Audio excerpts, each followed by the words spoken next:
Oh, I got distracted. I got distracted by the source image here. Hey,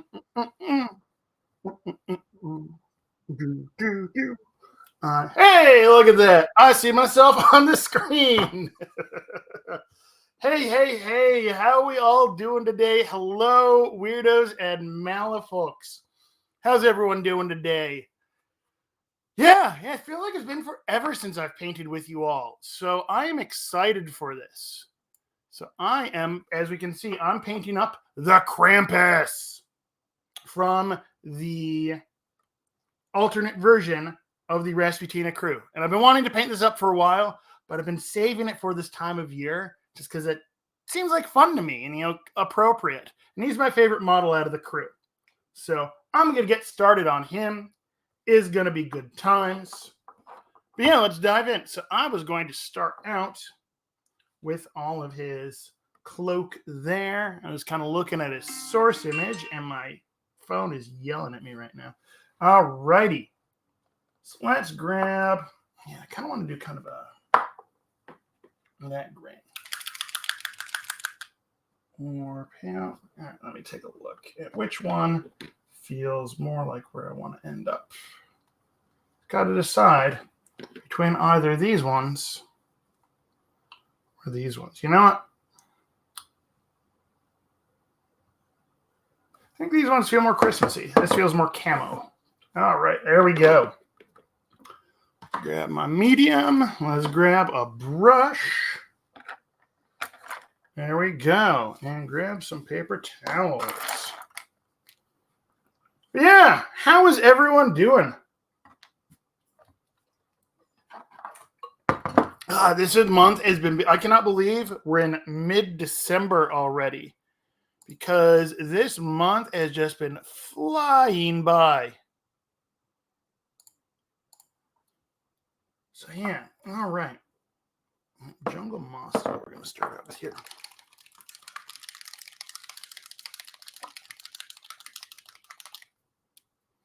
Absolutely flying by this month. It feels like it's been forever since I painted for you all. So there we go. Let's add a bit of medium to that. Sure, it's nice and deep there. Nice and thinned. There we go. That'll work, I think. And I am centered. Here we go. Let's see how you look. It might be a little thin, but that's okay.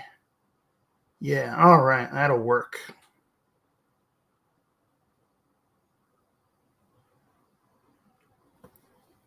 Yeah, I'm looking forward. Been looking forward to painting this guy for a while. I was so excited to paint him that I thought I was going to, be painting last week. And I totally was not. Uh-oh, there's a naughty and nice list. Am I on the naughty list? I just assume I'm on the naughty list. Santa stopped bringing me things years ago. Waldo sends me things. Hey, you know what? Waldo gave many of us a very nice present today with that errata and FAQ.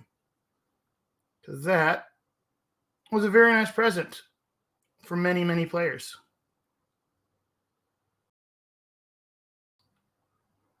Yes, so let's see that. So that is, okay, that'll actually be some fur trim there. So don't bother painting that. Of course, I swear you all choose the weeks that I stream to be the weeks that you actually release like rules and stuff. So I can't, just pour over them in this afternoon. Got to be here painting, and obviously I cannot be reading through the rules and the FAQs and erratas while I'm painting. It does not work very well. So I'm not quite sure what all has happened. My local meta, our Discord had just been blowing up with the, oh, hey, did you see this? Oh, hey, did you see this? Oh, hey, did you see this? And so that has been quite entertaining. A lot of it is kind of stuff that I'm like, oh, yeah, I kind of saw that coming. The whole change where you can no longer target Hoffman 2 with command construct. I kind of saw that one coming. Although I did not anticipate the way it was going to be changed. That change worked out far more elegant than I thought. I would have what I was thinking was just change the wording on command construct from non-leader to non-master. Well, now by changing the non-leader also means non-master, it future-proofs quite a few other things, which is nice.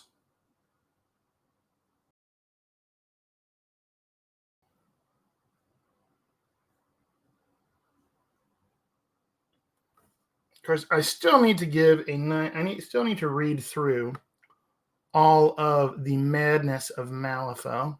It's been a very busy week. I'm going to zoom out a little bit here. The camera's a little tight on that. All right.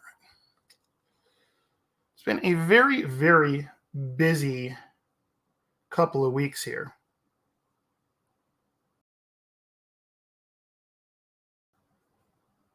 Had my terrain Kickstarter close out last week.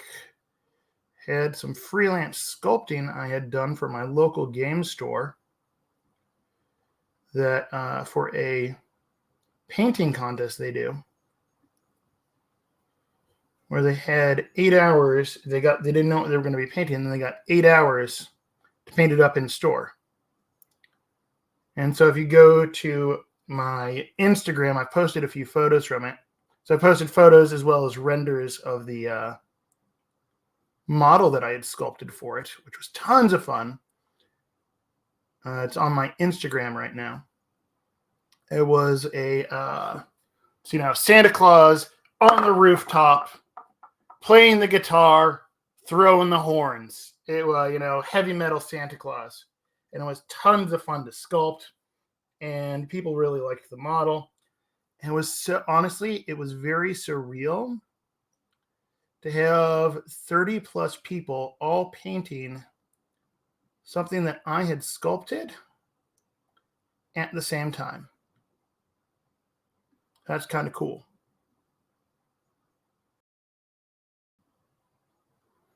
So I really enjoyed that.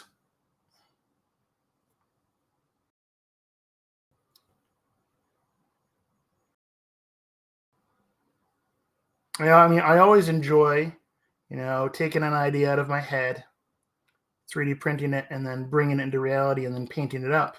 This is really the first time I've seen that many people painting something else I painted up at the same time, which was absolutely nutty.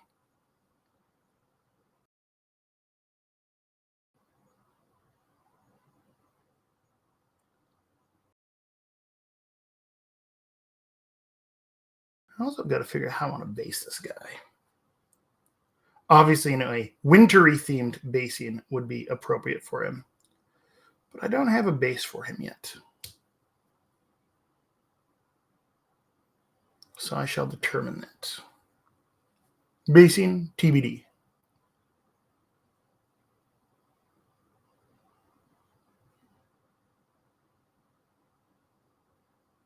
Do do do. You do do do do.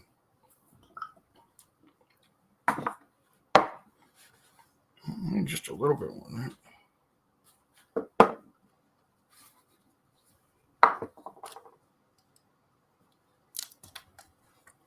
Do do do do.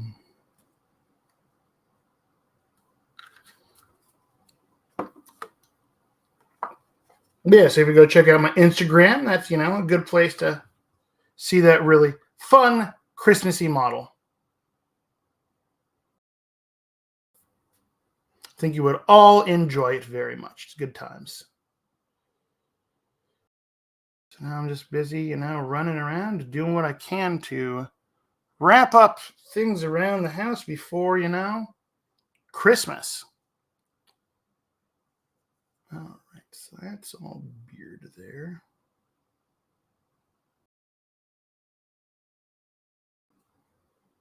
Hey, McBluff, how you doing?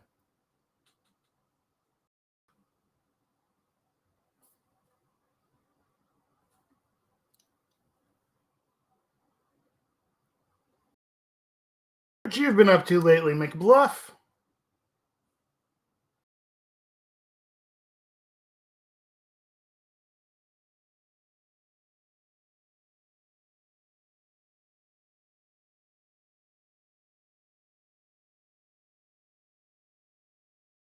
I've got to zoom in on. I've got the source image for this up on my screen here, so I'm kind of taking a look at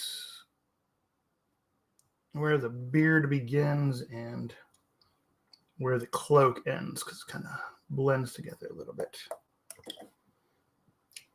Oh, nice! That's awesome!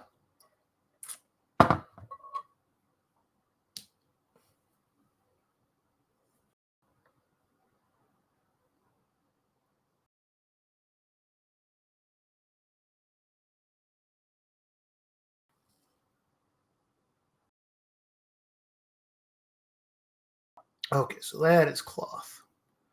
That part is cloth hanging down.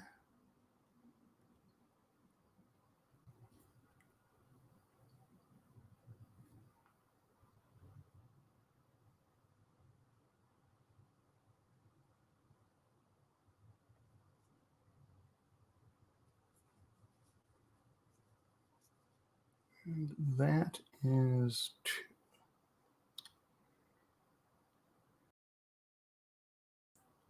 Yep, so doing all that, getting prepped up, starting to do a bunch of my promotional stuff for Las Vegas Open, because I will be running the Malifaux events at LVO again this year. It's so busy, I've not done as much promotional work on that as I really should, but gosh, so many things going on, right? All right, so fur trim on there plus beard. Okay. Take a look at his horns. Okay, that's kind of brownish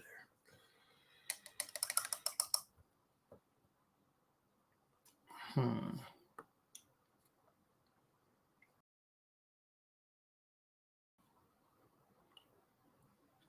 Furry bits in there. Let's see kind of what the fur look is. We're kind of going with a white fur on that. Need it to kind of stand out from that. Okay, you know what? I think for the white, because his beard, I'm going to make it very white. And his fur, I'm also going to make it very white. You know what? I'm going to make the fur trim cream white from a cream. I think I'm actually going to paint his beard. It's going to look a little crazy. I'm going to paint his beard blue and go up to white from blue. Is what the plan is. So very pale blue. Yeah, I'm excited for LVO. Yeah. I've just been so busy. I haven't been promoting things as much as I should. Dropped a quick little animation I did for it on a weird place yesterday. So, and then this is also going to have a nice little green patch on there.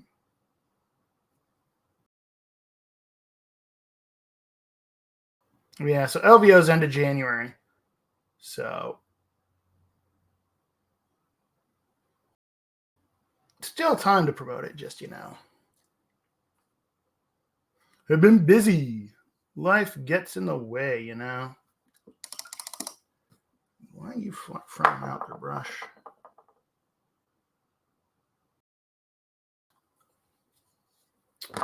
All right, so let's start laying in. Yeah, that'll just throw my paints around, right? All right. A little bit of the fur trim here.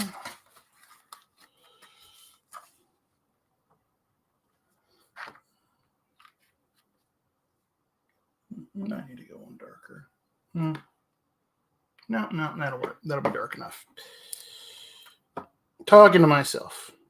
Which really, let's be honest, that's kind of what I do here the whole time anyways. Just talk to myself and do all of that. Here we are. Got that one.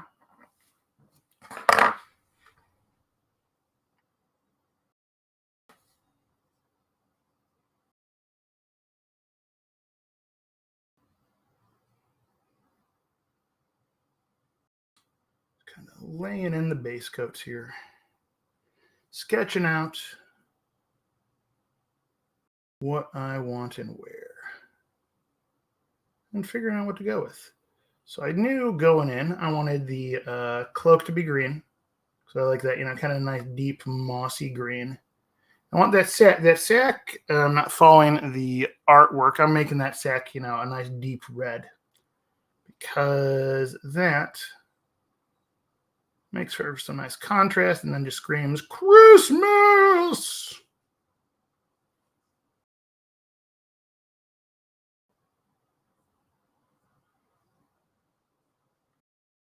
I'll make sure I'm actually on the screen.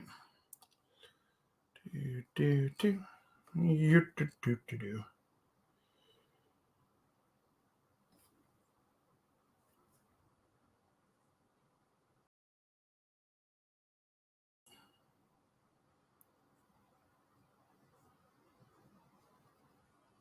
that goes.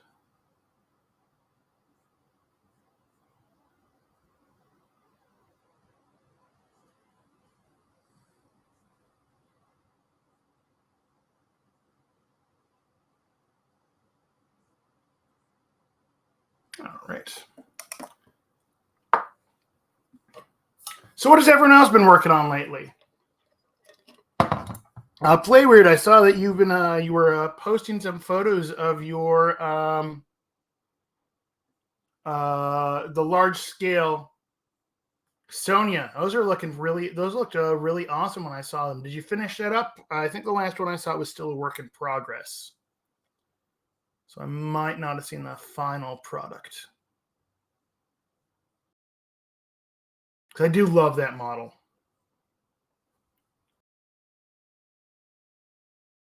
I have one here myself that I need to actually paint at some point. I really like the look of those iconic models. They're just fun. I love the idea. I love large scale models. Plus, they just have so much flavor and character.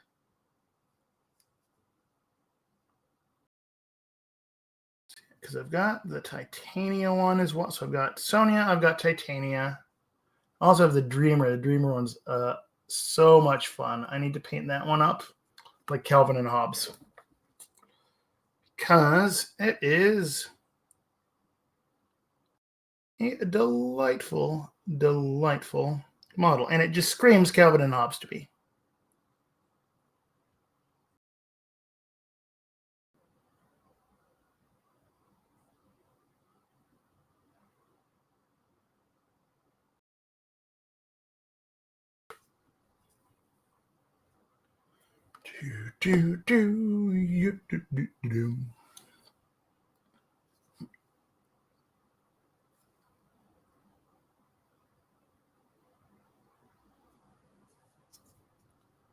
A few areas that I missed that green.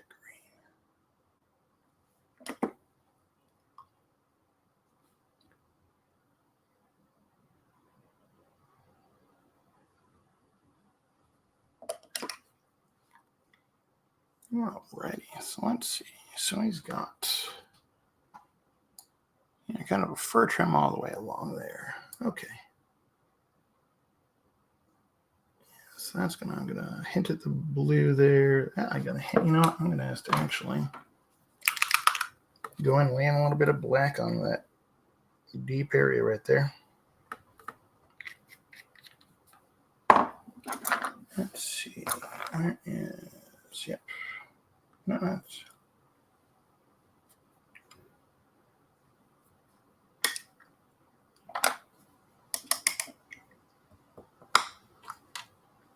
oh, you shared the speed paint on Instagram. I got to go double check that. I don't think I actually watched that yet.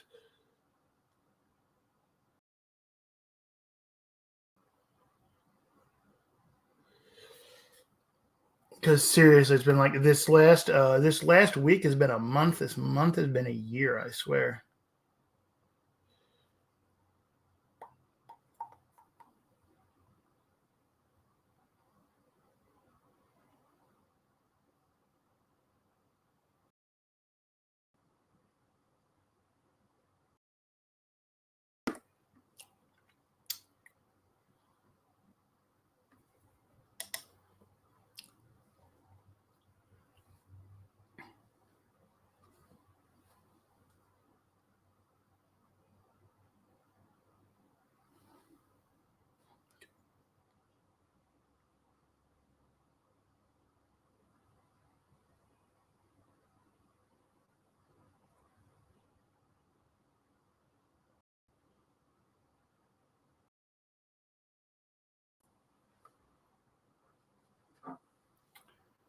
Because now we're at the time of year where I need to start watching some Christmas movies.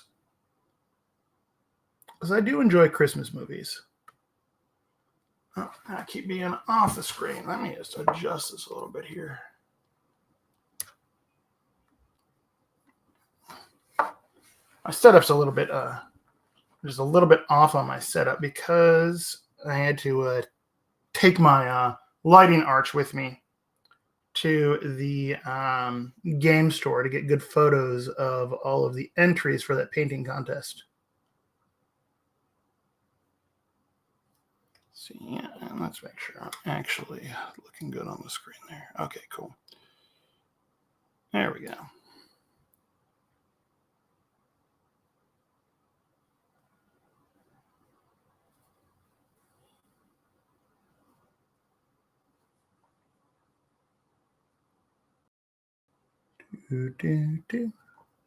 So, McBluff, now that you finished that poster, what is next?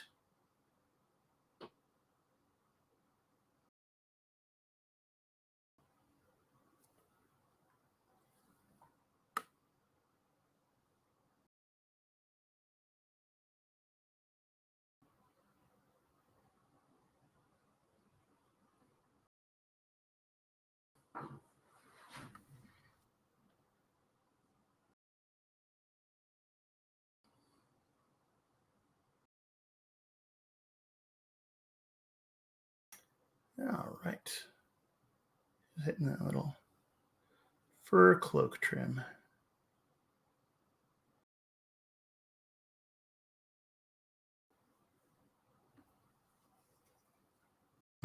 Or cloak fur trim. It's not quite a fur cloak, but it is a fur trim. I don't know. I'm going slowly insane. Whee! All right. There that goes.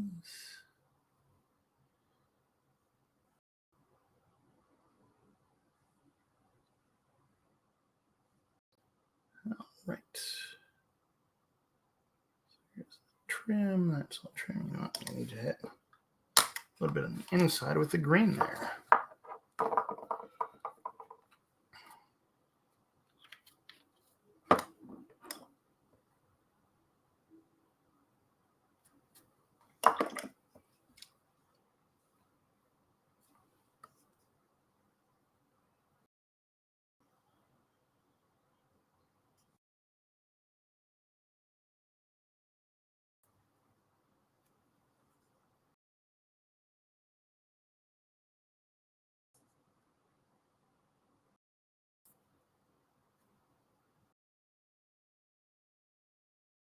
Yeah, I'm really looking forward to LVO. It's one of those things where I get to see some friends who I don't get to see a lot of other times a year, which is nice.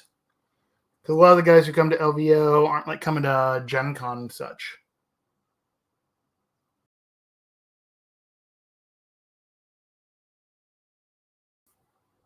So nice to see those guys that come to that.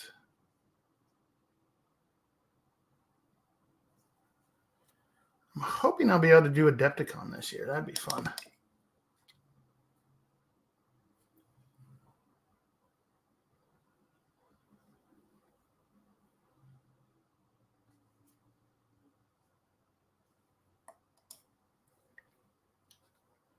I'm meaning to go for a couple of years. Just haven't been able to swing it yet.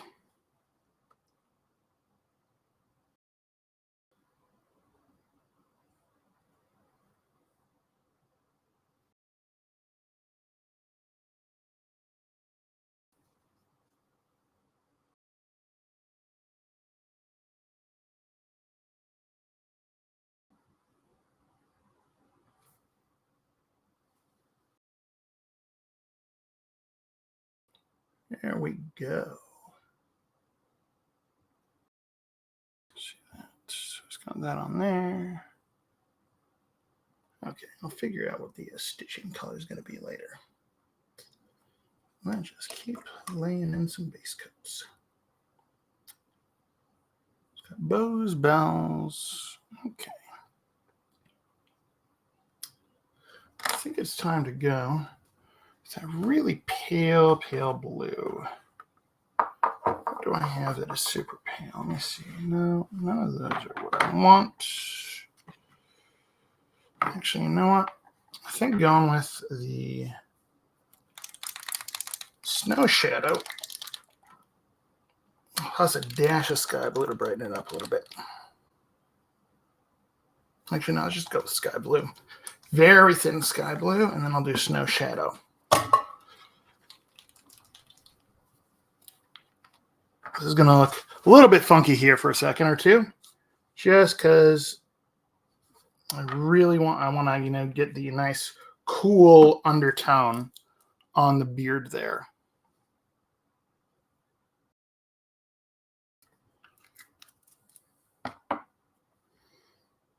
And the beard and the fur on his leg there. I think that'll be a really cool look for it there.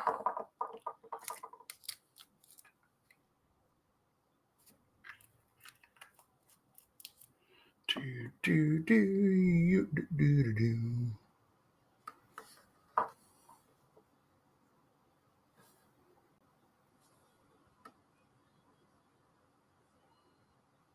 going to be kind of a funky look to it for a little bit there. But it's a trust the process kind of moment here.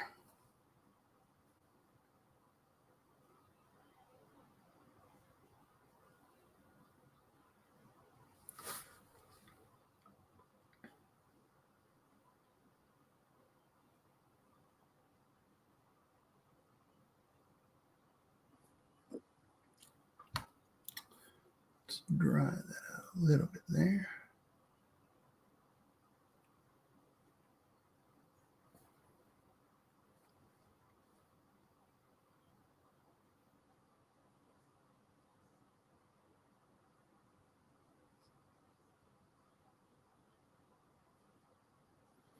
Yeah, that'll work.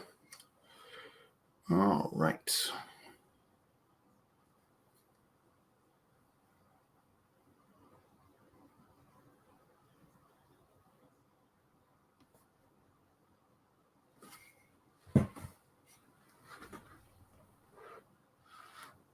Oh, thank you. Yeah, it's the Jungle Moss. So the artwork for him's got a very I like the whole very it's a very brownish green. So going for that. And so because he's got this fur trim on here and he's got his beard, decided I want to make sure that those kind of stand out from each other nicely.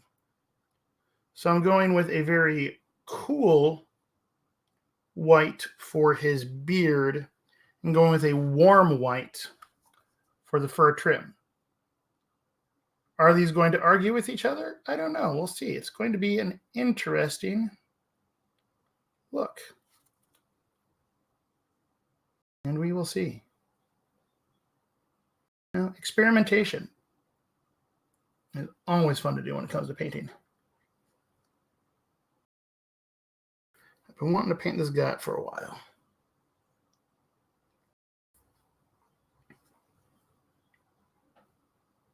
And I was chatting with a few other friends. They're like, oh, yeah, I really want that a whole set. I'm like, yeah, I have that one. It's delightful. And I'm excited for it.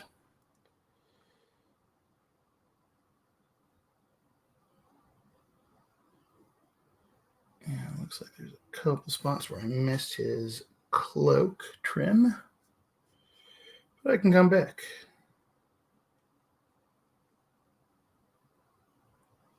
So yeah, so we're definitely going to pass through the Chrysalis of Misery with his beard here. Because trying something a little different with it.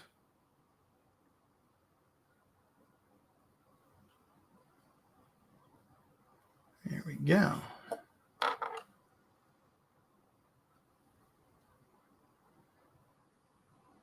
Taking a break from painting to watch painting? Hey, that's craziness. I know. What are you painting, Spencer Wild?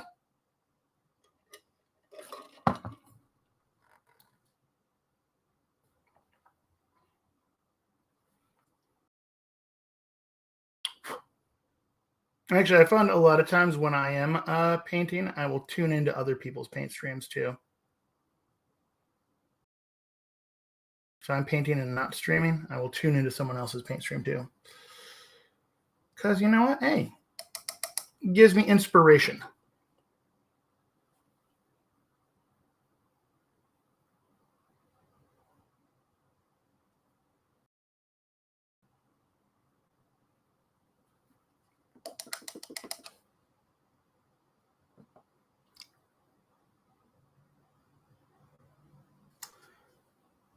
Alrighty, so got all that. I think I can go in and lay in a little bit more. That there. Might have to wash it with some blue. We'll see.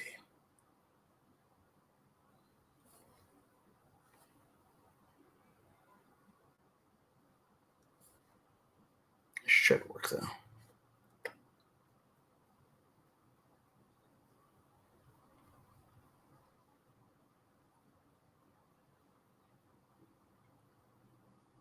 There we are.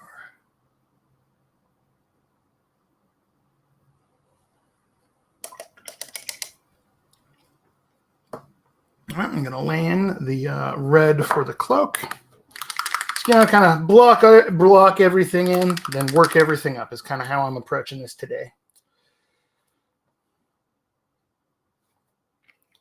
Go with a nice deep red on this.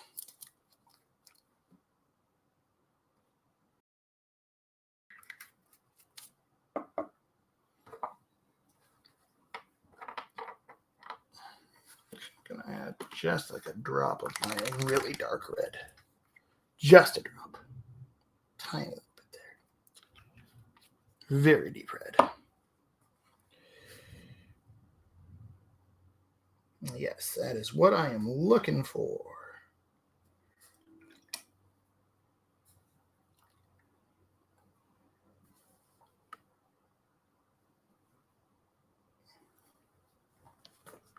All right. So what are you painting up lately, Spencer Wild?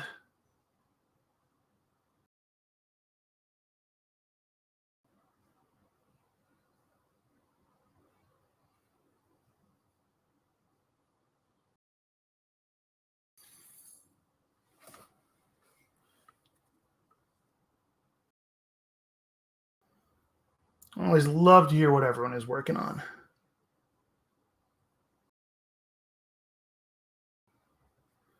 Also, I love the detail that's in this sack. So you can see like arms and legs, and there's definitely a face right there. So that's going to be fun to pick out these details on it.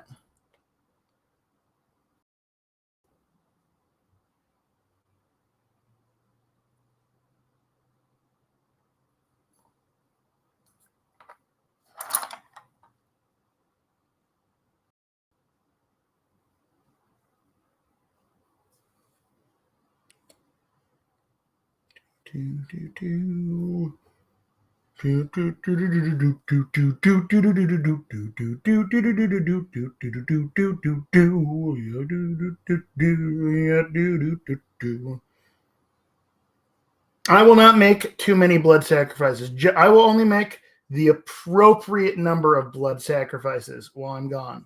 Well, you're gone. I'm not going anywhere. You're going somewhere. Alrighty.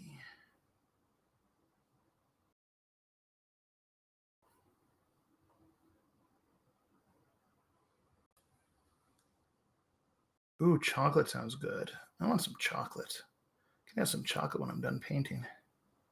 It's a couple hours from now. I want chocolate now. Sadly, there's no one around to bring me chocolate. My pups are not trained to bring me snacks while I am painting. Unfortunately. It'd be cool if they were, but they would just eat the snacks. And quite frankly, I don't want them to eat chocolate then, because chocolate is toxic to dogs. And then I would be sad. I like my puppers.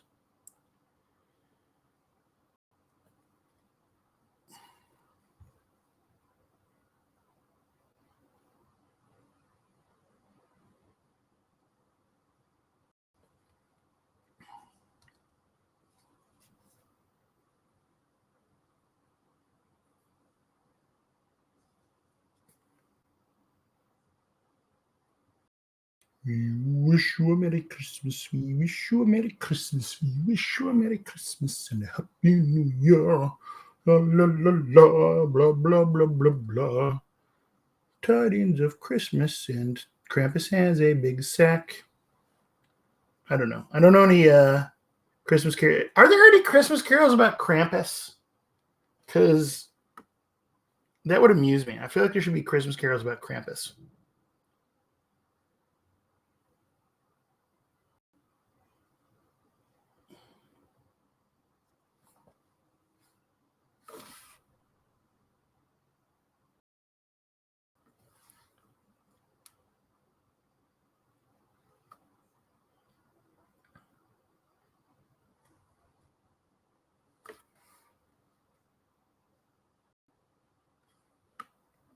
Christmas carols that, talk about Krampus, a Krampus Christmas carol.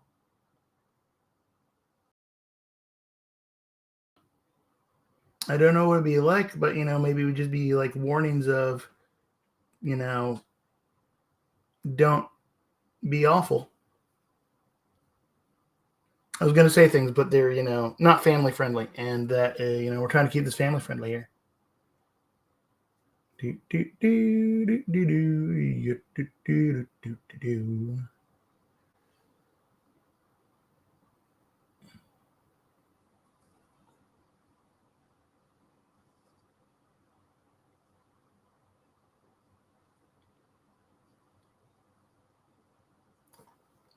I got all that. All the way around. Okay. There's a couple spots where I missed that green there.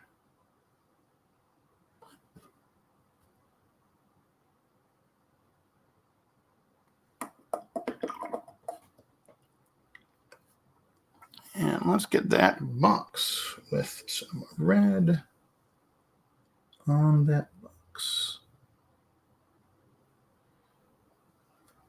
Because he's got a toy for you. Or is it to just lure you in so he can stuff you in the sack? We shall see. This is a fun model. I do love this entire set. Been wanting this one for a couple of years. Finally got it. Been holding off on painting it until this month. Alrighty.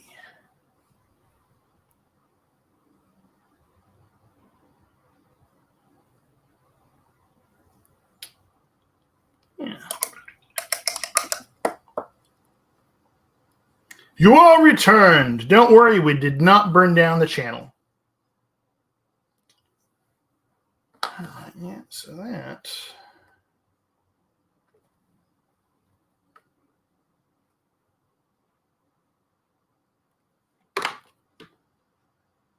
Yeah, I think that will be a nice one for his horns. Maybe a little bit darker.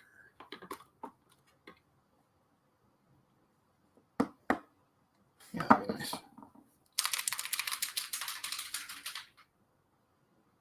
Is what my favorite keyword.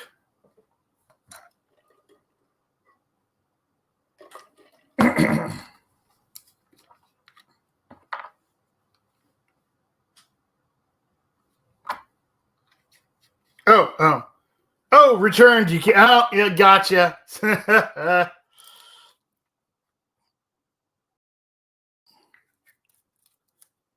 Castor does look pretty cool.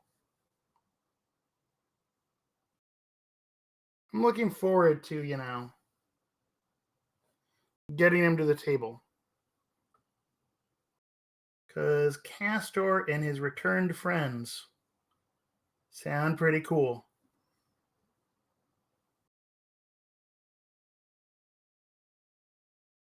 Is it because of the cat? It was just because of the cat. You can totally tell us. Because most of the people who I have heard who are really excited about the Cavalier are very excited for the cat.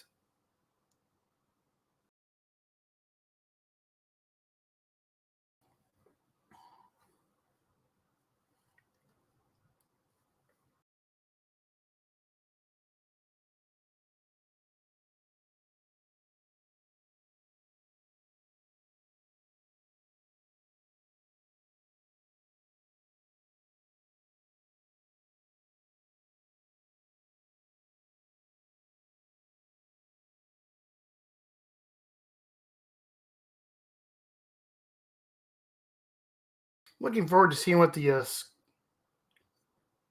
oh, dashing disabled. Okay, yeah, because he's deaf, so he doesn't have to listen to orders anymore.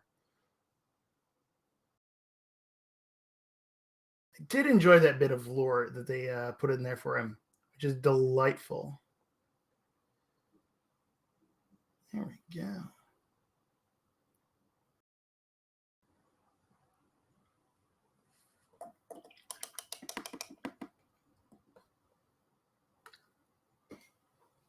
Yeah, I'm looking forward to getting Castor and Friends. They look really cool. Not sure which. I mean, if I had to pick one of the new keywords to dive into, really painting first. I mean, obviously, I've painted up most of Witness at this point.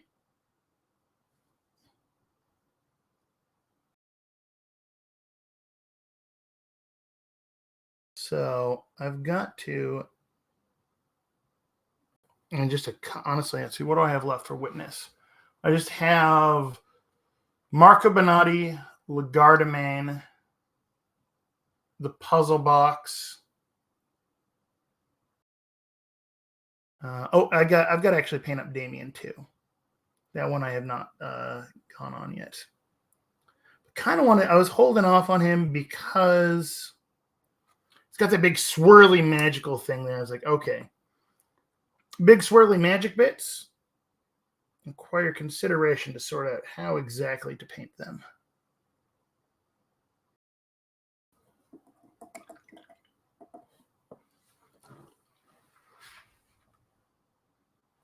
Right, and let's lay in a little bit of base on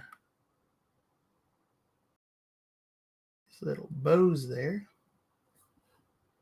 And get those base coats on them before I go and start detailing around them, because then I totally will end up messing. If I don't have these base coats on there, will totally end up messing up the beard nearby after I have finished, painting that.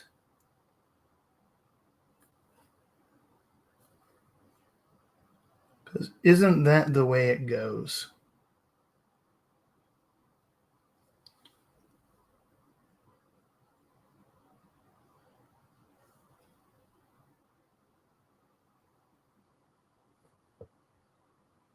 There we are.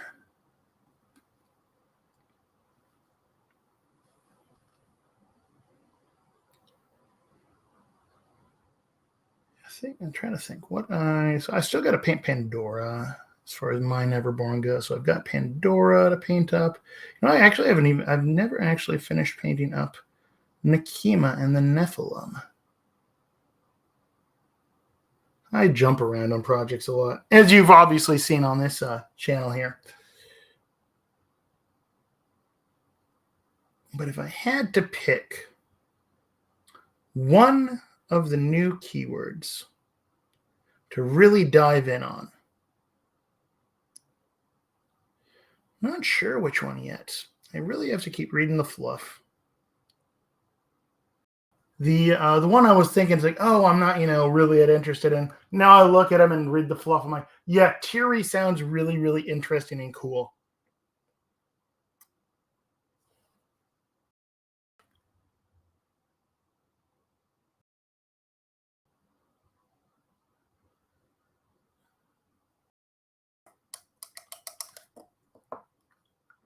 Alrighty, now let's go with some skin tones. I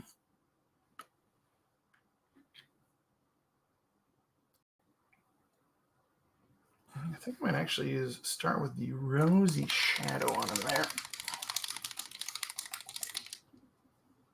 Because that's... Okay, yeah, let's go with a rosy shadow on him.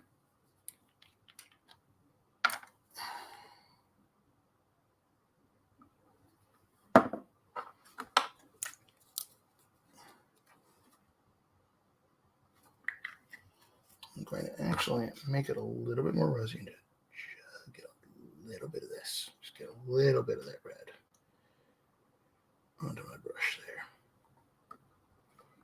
gotta go. There we go. Get some nice kind of burgundy in those shadows there.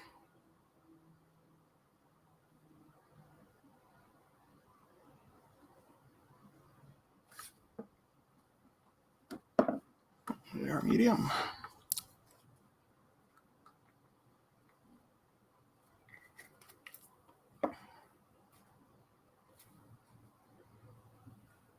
That's what I'm looking for. Some really, really deep rosy on that there because he's, in a cold area.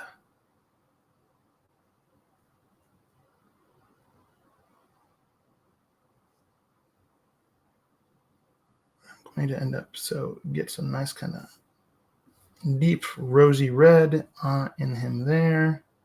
It's going to end up being very pale. It's my goal. So we shall see if I can get this to look the way it's looking in my brains.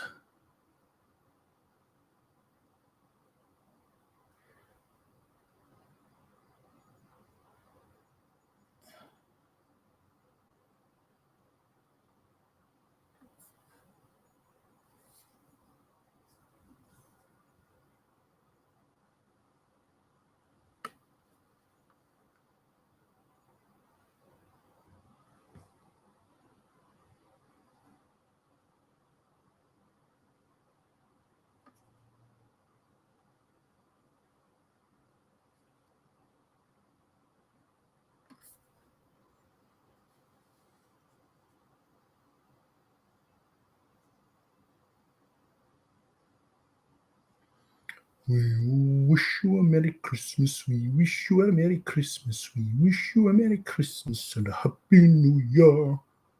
Blah blah da da, blah blah da da.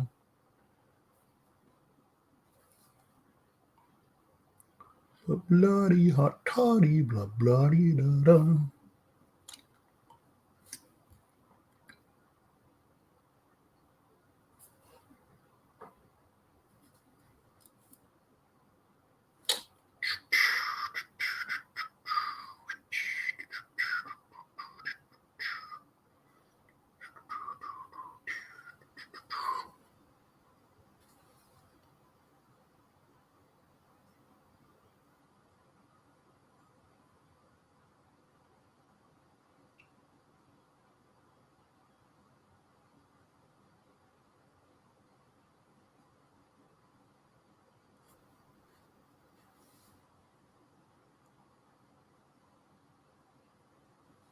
There we go.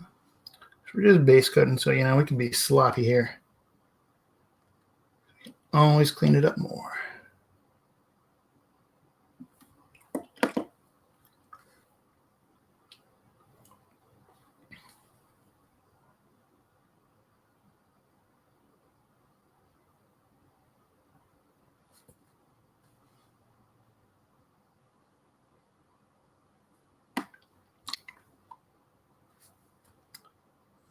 That right there, that's the spot.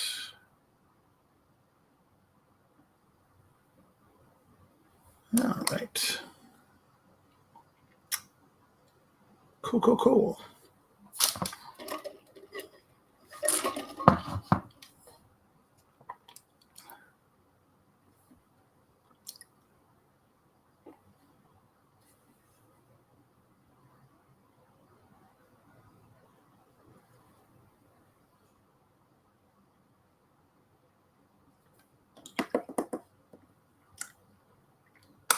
All right.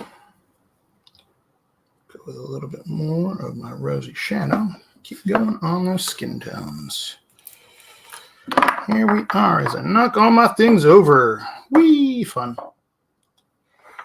Yeah, I do love this model. I love the whole crew. If you haven't seen it, go, look at the photos of it. It is just such a fun, character-filled crew.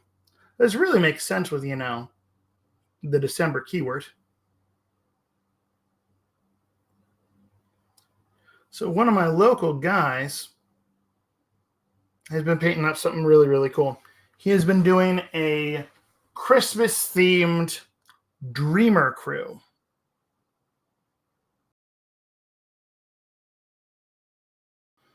And I got to see it finally the other day. And it's turned out really, really cool.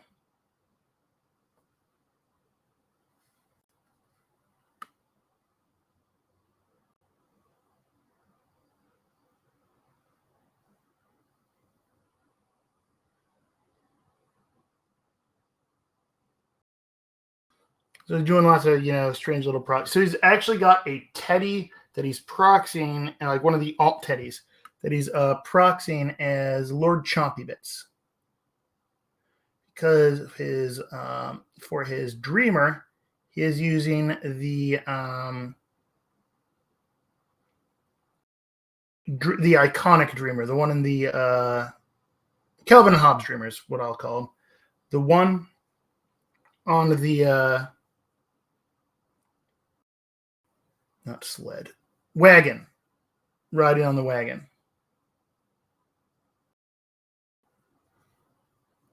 And so he's using that as his Dreamer. So it didn't come with a Lord Chompy Bits, though.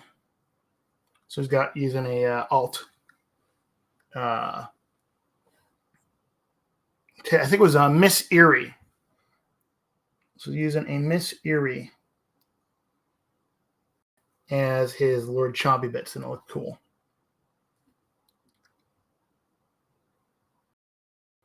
Kind of a fun concept.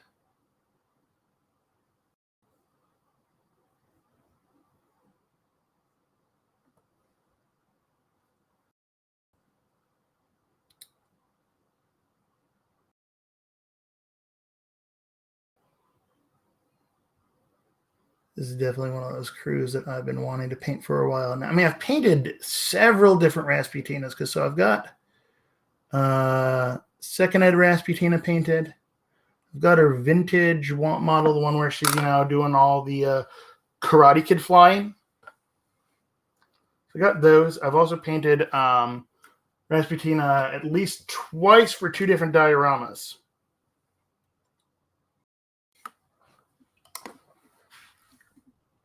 So I think I've painted Rasputina more than any other master. So I've painted diorama, so 2 diorama Rasputinas. So I've painted Rasputina 4 different times. I got to paint up her. I've got her titled box now too that I've got to paint, because I love that iteration of her as well. That's a really fun Rasputina version. All right, so let's take a look at how his eyes are. They're kind of real sockets. I really want to get some bright glowing points in there. So, is that my white? Yep, there's my white.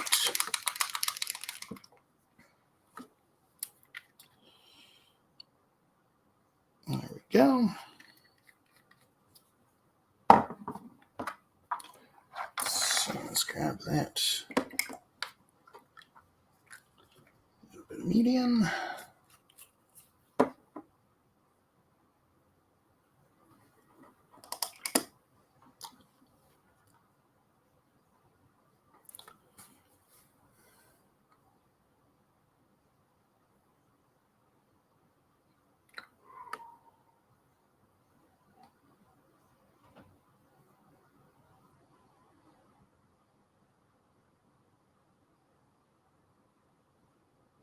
Let's go a little bit overboard on the white dot there.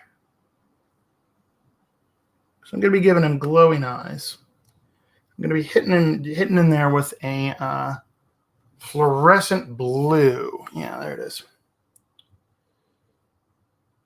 So I'd rather go a little bit overboard with that. Okay, nice. Time to do a little one. That's a little bit wet. A little bit of touch up. His hair there. Swap that out.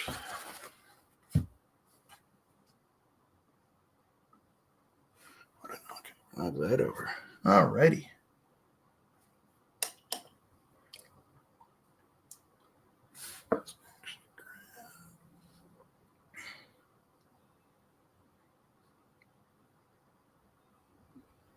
There we go. There's some more really dark shadows in there.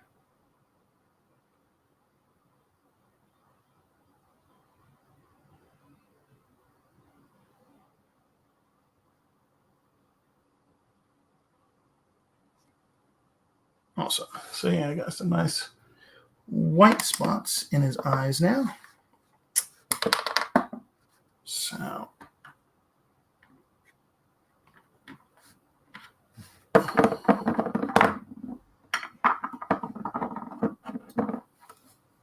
yeah, where's that? Yeah, so I'm gonna go that up there now.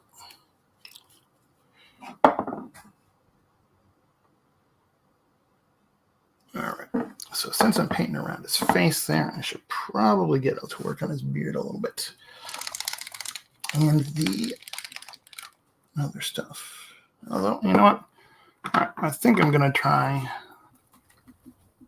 doing that there. And this is, I've not used this before. So I got this fluorescent blue ink. And we're going to see how this works. Because he's got, you know, those glowing eyes there. Although, blue. Yeah, so white. Yeah, that's going to be white, green. Yeah, I'm going blue. I'm doing it. I'm not questioning myself on this. I'm just going with this. Alrighty. Got that a nice shaken up.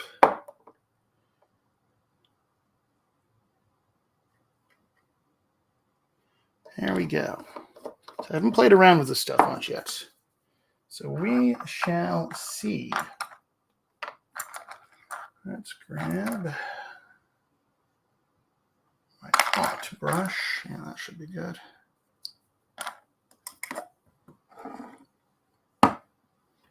Just want to test the consistency first.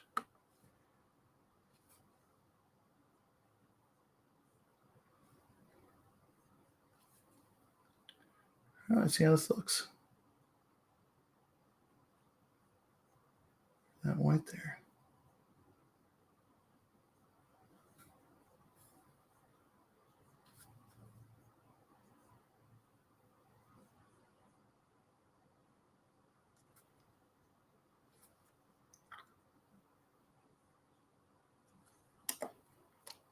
That's a little bit much.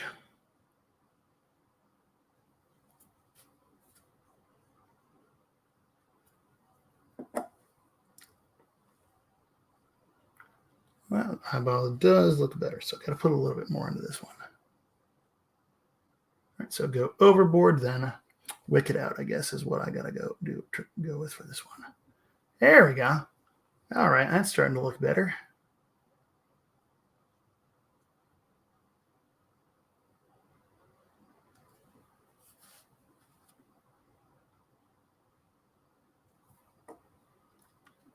And not quite as bright as I thought it was going to be. It's supposed to be fluorescent blue, but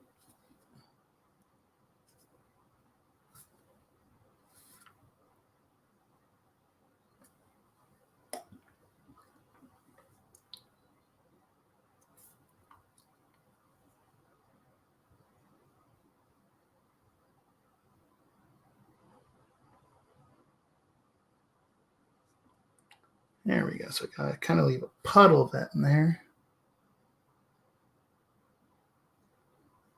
Over the white dot. And then I'll probably go back and add another tiny white dot a little bit later on. Just kind of make them glow. Yeah, not quite happy with how that looks at the moment.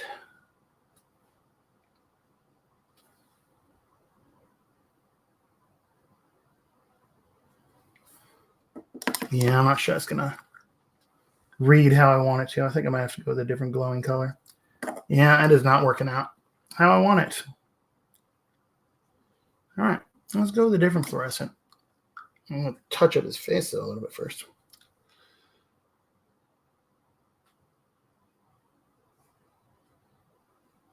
Yeah, we tried that experiment and it did not work the way I wanted it. Sadness, but as long as I'm in here, let's go with some pink for his tongue. All right. Which one did I want? Let's go with Valley Grove pink for that there.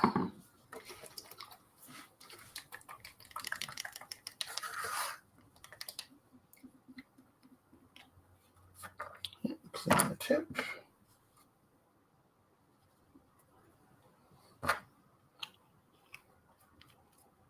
So we're going to hit his tongue and then going to do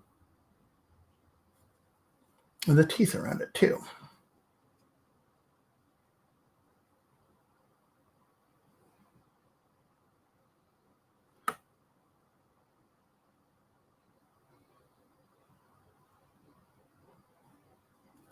Is it the rowboat from the Kickstarter I did or a different rowboat?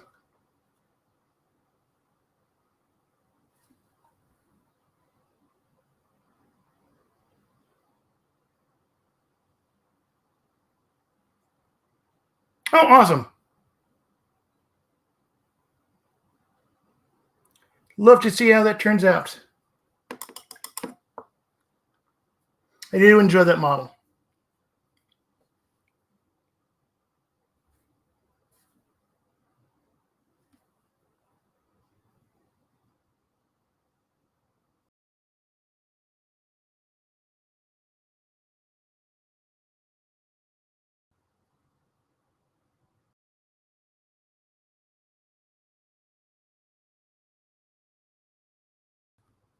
There we go.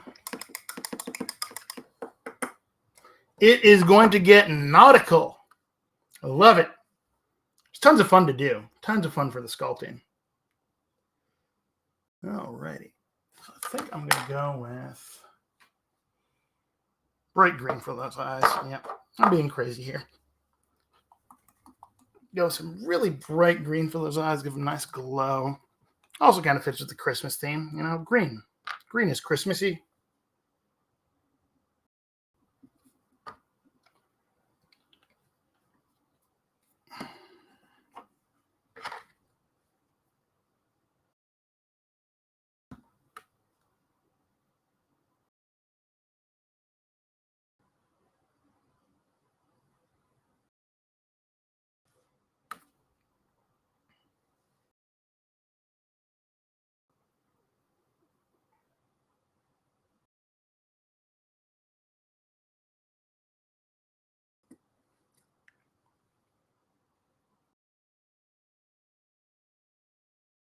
Oh yeah, that'll pop. Look at that. That's popping already.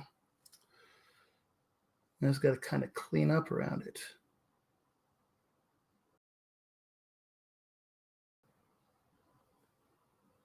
There we go. Yeah, that'll work. All right. So I think it's time to get working on that beard. Let's get some snow shadow. Yeah, I ended up painting up the 2 shipwrecks, which, oh my gosh, those were so much fun to paint. Pictures of them are up on my Instagram.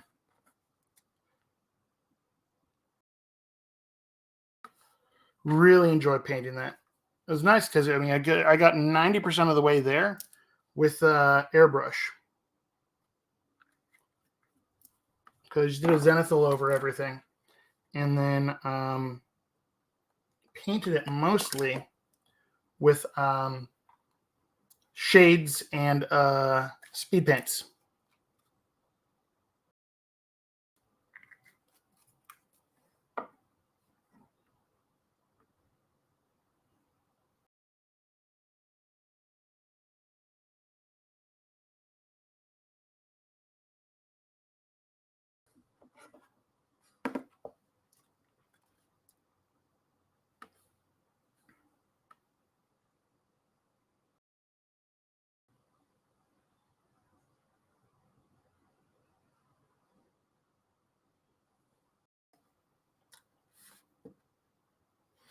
Yes, that's going to be. See, I need to theme a table around it. There is the So I'm gonna get gotta get the mat from Match by Mars. There is a beach, like a kind of a ruins on the beach theme mat that I need to get one of because that will work great with it, and it works with Malifaux, which is always good.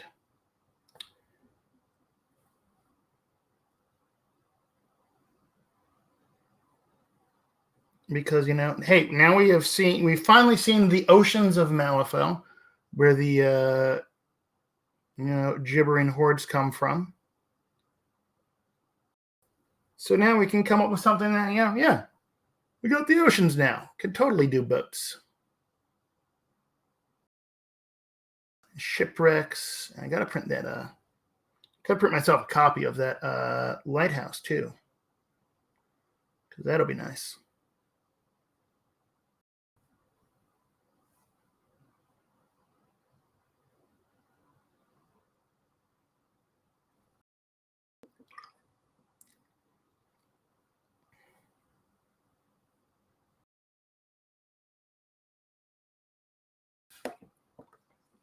Where is my blue? Yep.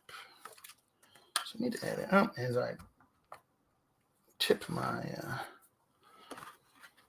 little tiny palette there of that. So let's get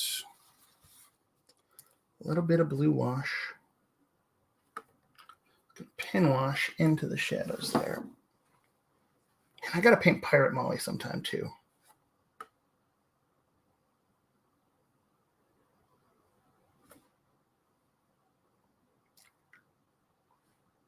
Oh, nice.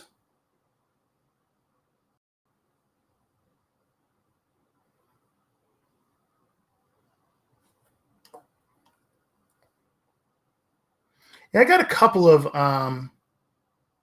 swamp mats, so that might actually work until I get that beach mat.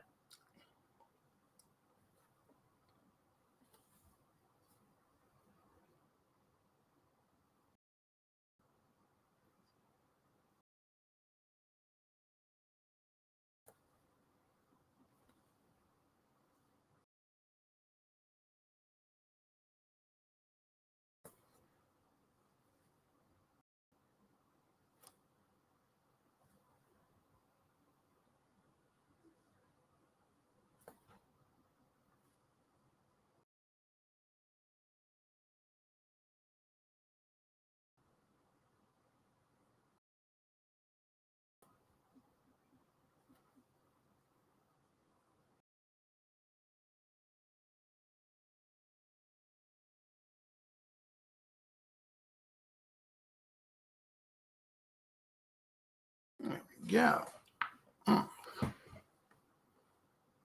Brine and Bones, Fish Kima. Oh yeah, it totally works. Hadn't thought about that. Hey, they get dock the airship in the water too.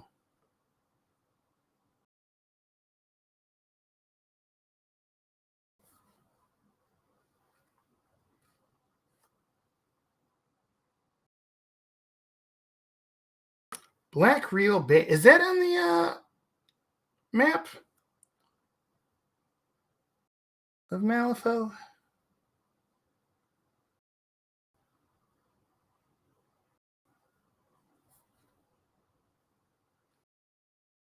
Where's it located?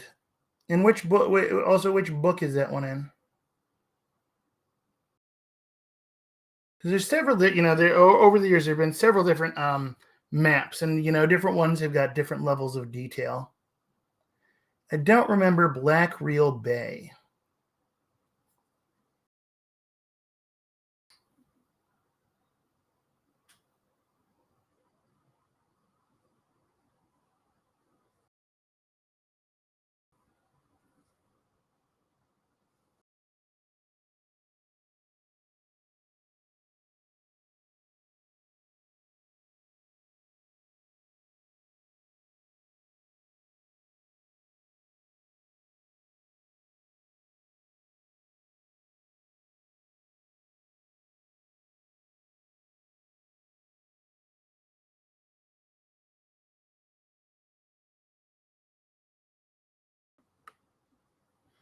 Because that,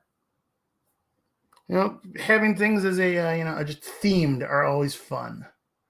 I've got my honeypot casino table, which is lots of fun. It's down in swamp territory. Okay.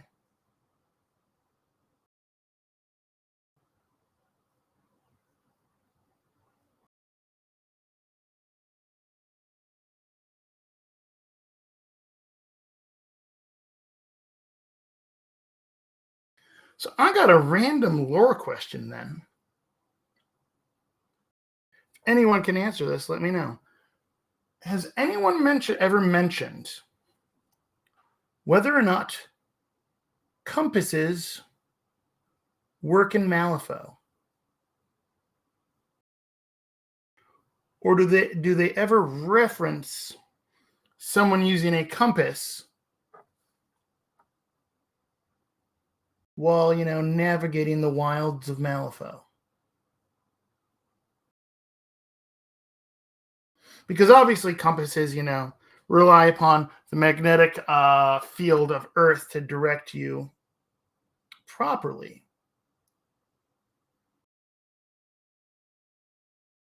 And firstly, we do not know, does Malifaux have a magnetic field? And if so, is it oriented in any way that would aid navigation? Or is it weird and crazy and all very, Malifaux-ish? Because we all know Malifaux loves to do things that just mess with us. I'm talking about the place, not the game, This is a lore thing.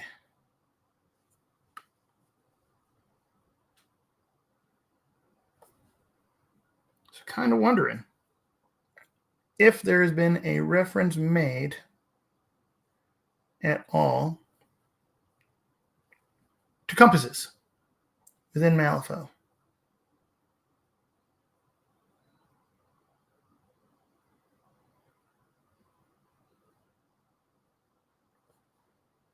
Because hypothetically, it might, Malifaux might not have a magnetic field. You never know. It's Malifaux. Hey, ho, ho, ho, what is up, Viruk?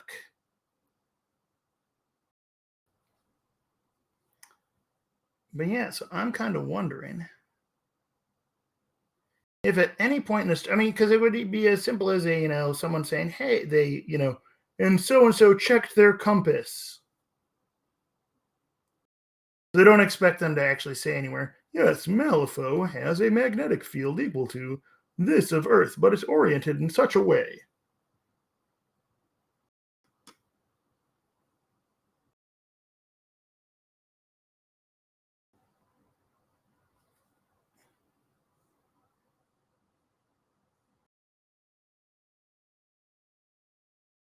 Ho, ho, ho.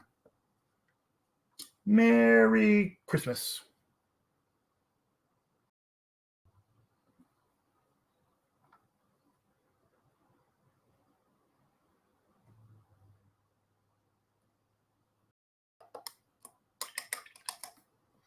Me? No, let's be honest. I'm naughty. I was naughty. I'm always naughty.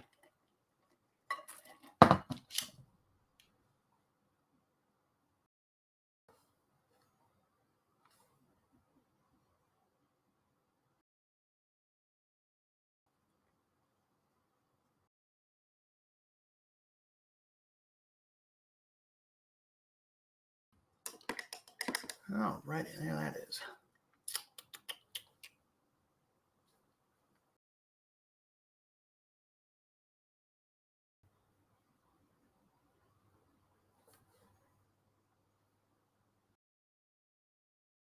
Oh, glad you like that. That was a joy to sculpt.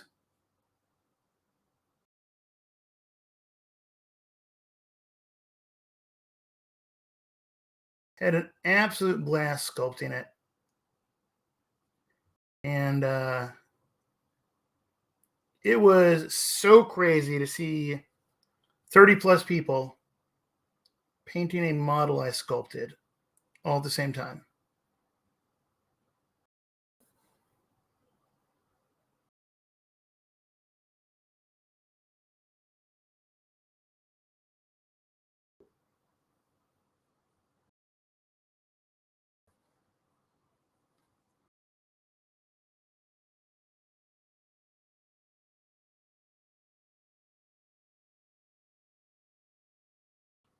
It was a truly surreal experience.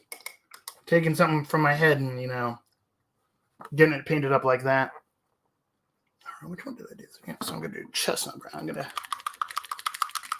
hit those a little bit there. Actually, no, I should do more on his beard. Do more on his beard than do that. All right, here we go. More on the beard.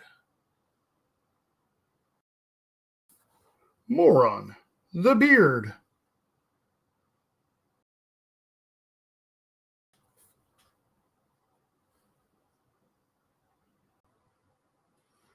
Oh, goodness.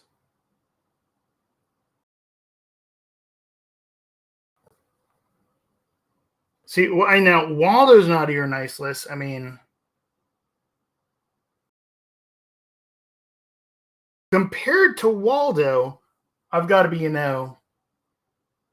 nicer than Waldo. But then again, is Waldo's naughty or nice list inverted?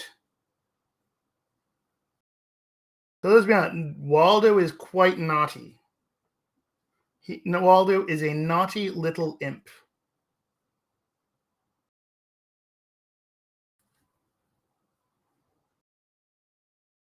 If it's coming from Vyrek, if it's coming from Waldo, a little bit of both.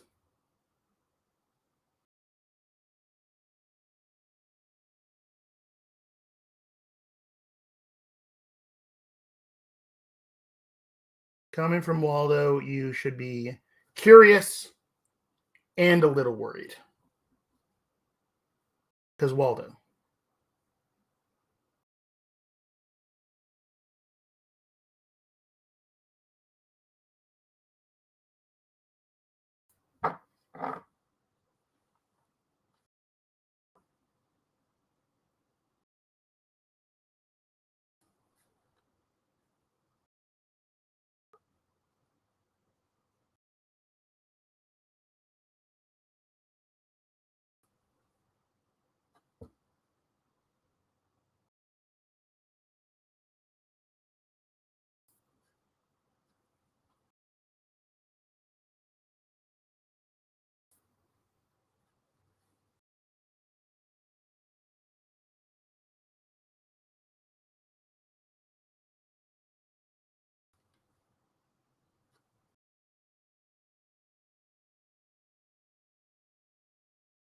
Although if it's like a buzzing or ticking or making growling noises, I would be careful when I opened it, Vyrek.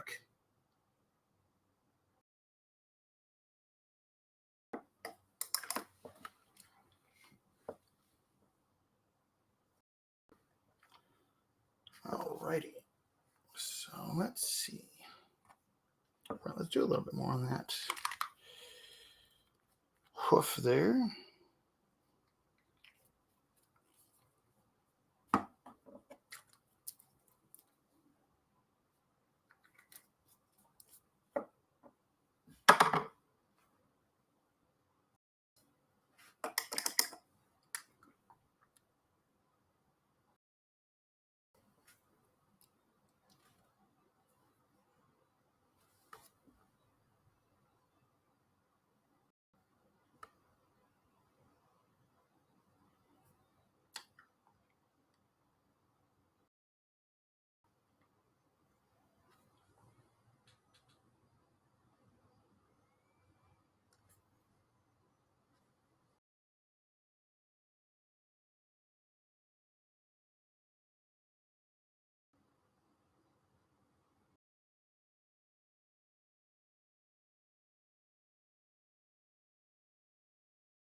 nice color for his hoof. I also got to do that in his claws.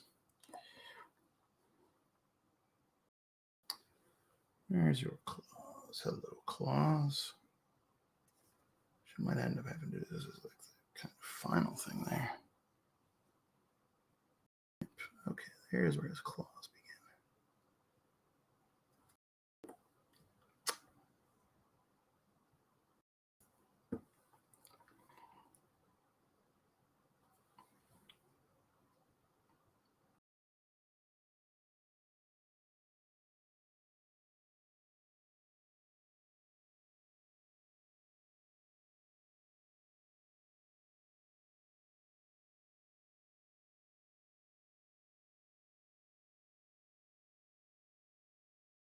Let's be honest. Anything where Waldo's involved, you should be curious and worried. Because Waldo is one mischievous imp.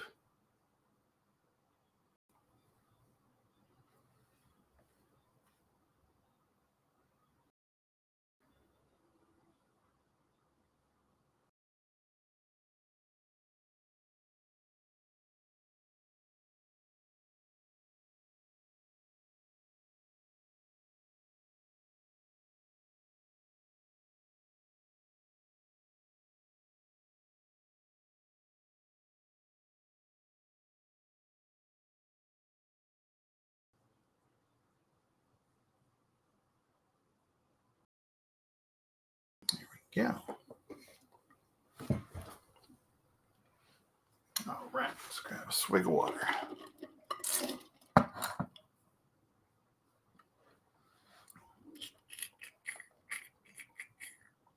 Should actually have those bells with a little bit of something. Yeah, what color are those? Yeah, let's go with gold. Golden bells will be nice.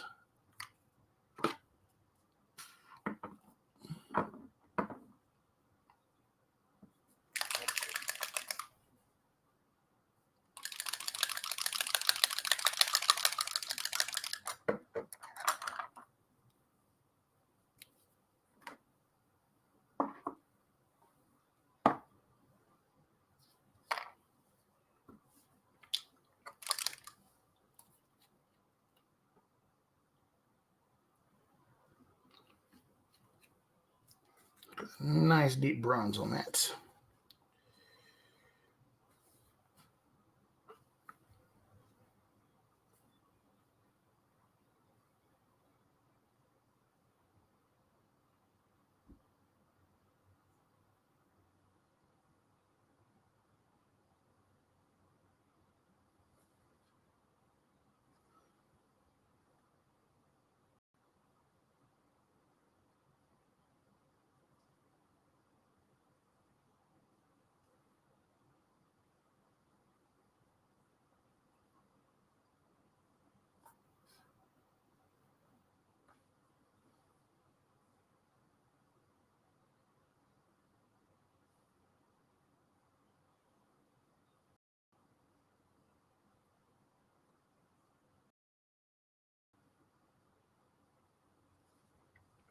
Yeah.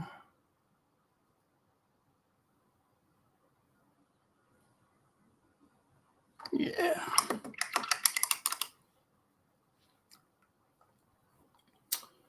All right. Well,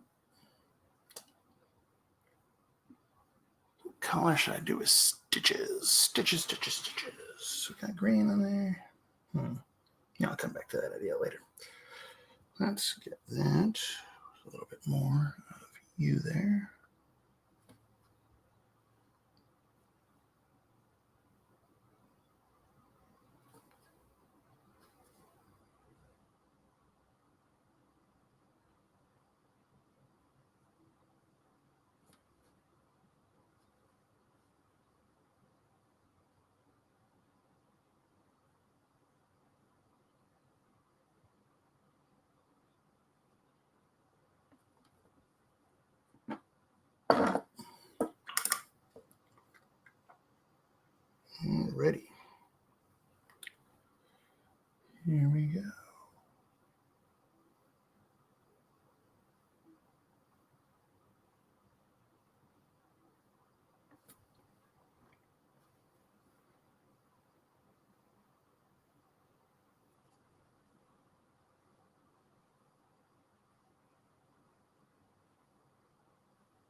Those with a little bit of an overbrush on them there.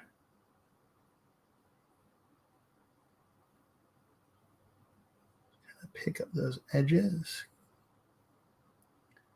Some depth to it.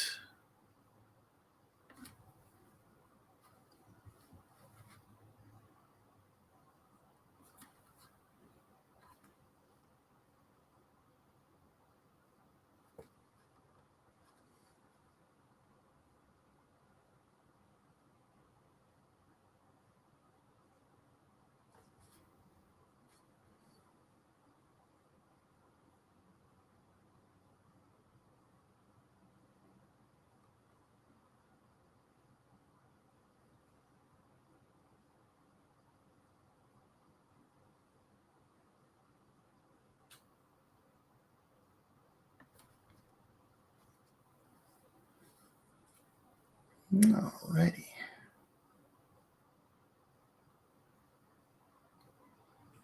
Excited to actually get some paint on this guy. This will be a fun, different snowstorm to run in my cruise. The only snowstorm I've actually had is the old school first edition snowstorm.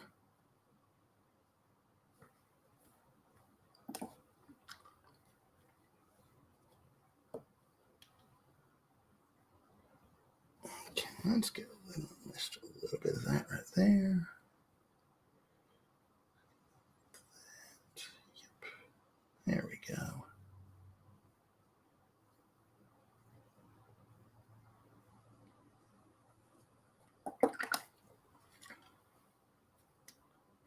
All right.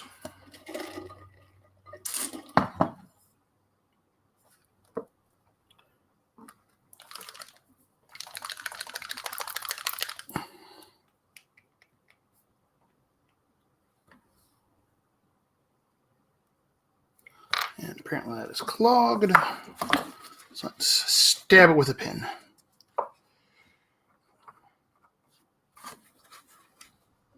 There we go. Putting a little monkey ball bubblegum pink. There we go. Some bubblegum pink for his tongue. Do like these pinks from Cuttlefish Colors. Dig their pinks.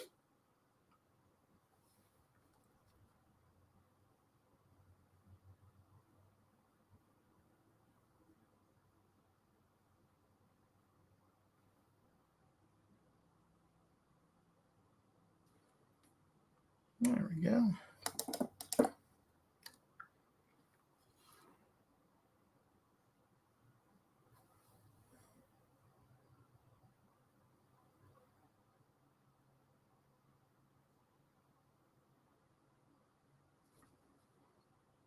Getting his teeth a little bit there.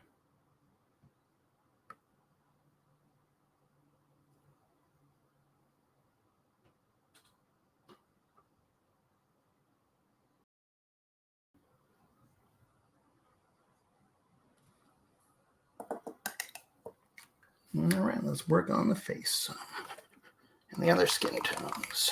All right.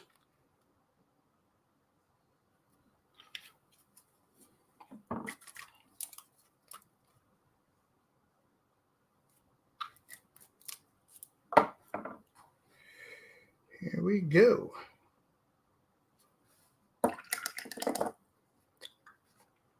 You know, a lot of times I would do like the cloak first on me or something, but I kind of figure I keep resting like my finger against the back of him there. So I don't want to, you know, have that wet and me just smudge it all over the place while I work on the other parts of him. Just because the way this model is posed makes it hard to avoid tapping the back.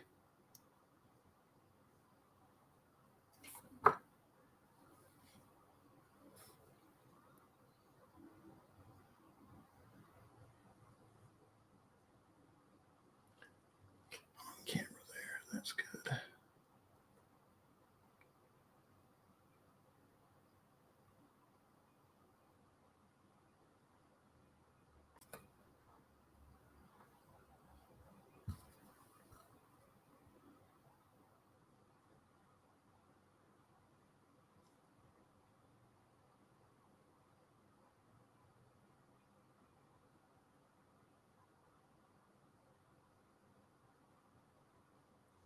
I'm looking at this face here. I'm really getting strong, like Sabretooth from X-Men vibes off this face in a fun way.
Alrighty.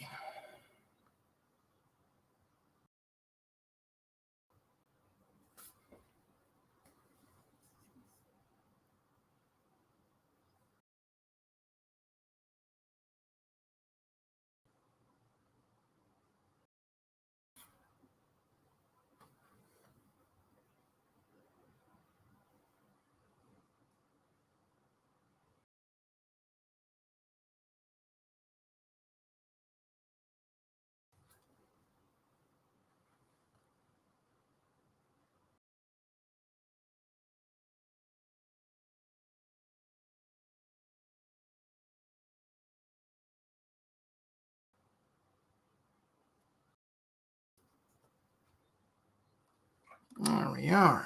This guy's fun. I like him. A lot of cool details in him there.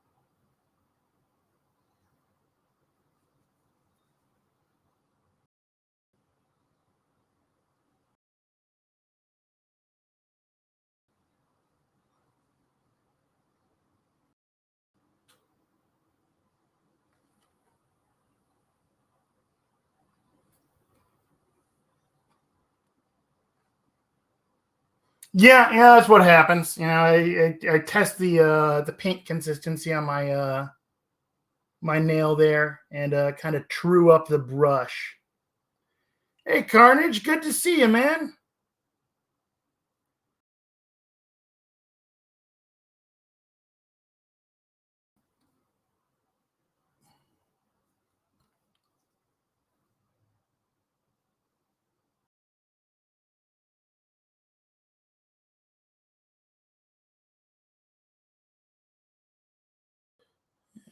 Go.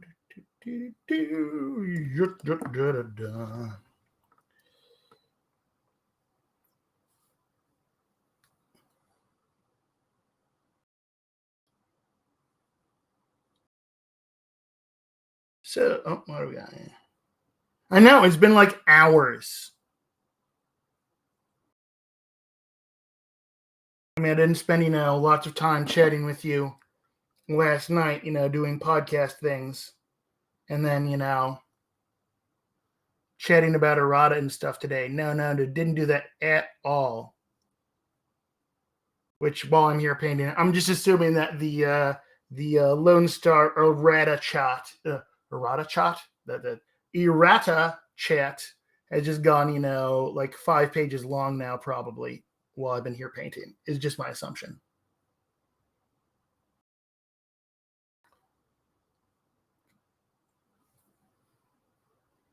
because that's what we do.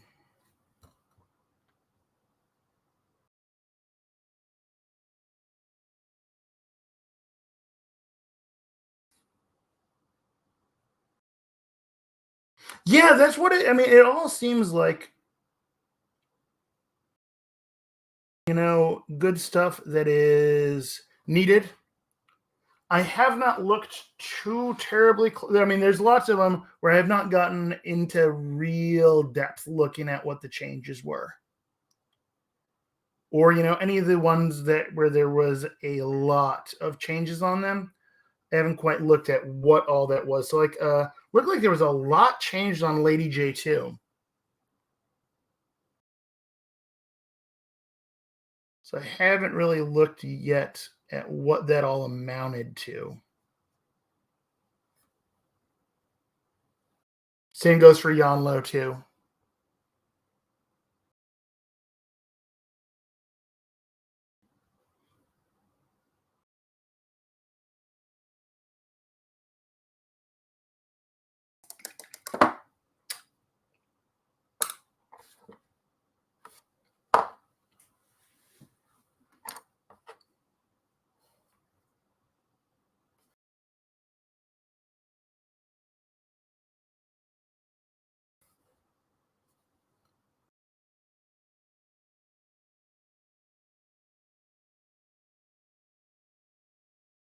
But it didn't look like any of the stuff I play on a regular are really got hit. So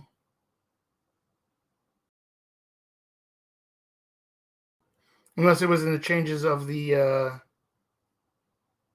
core, unless it was like the changes in the core rule bits there.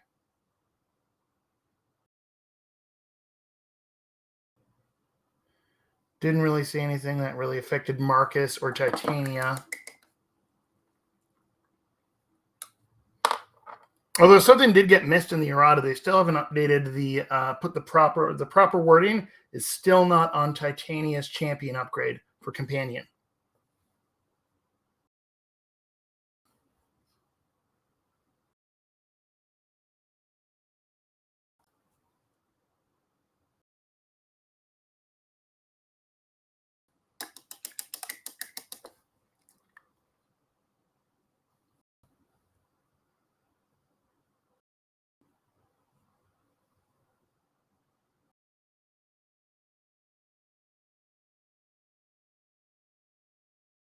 Turns out the painting the lamb's blood of not being super busted lets the angel of nerf pass over your house. Oh man. Truth.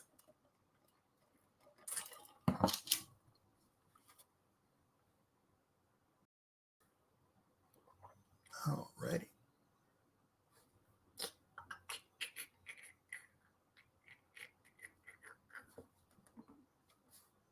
Let's go in with a little bit more. Oh goodness, what did I do there? I dropped a crumb of something in there.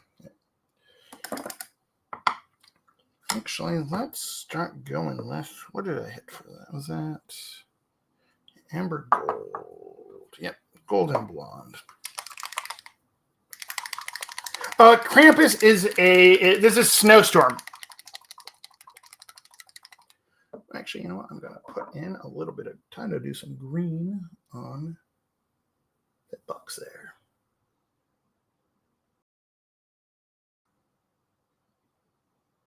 So yeah, Krampus is Snowstorm, which is lots of fun.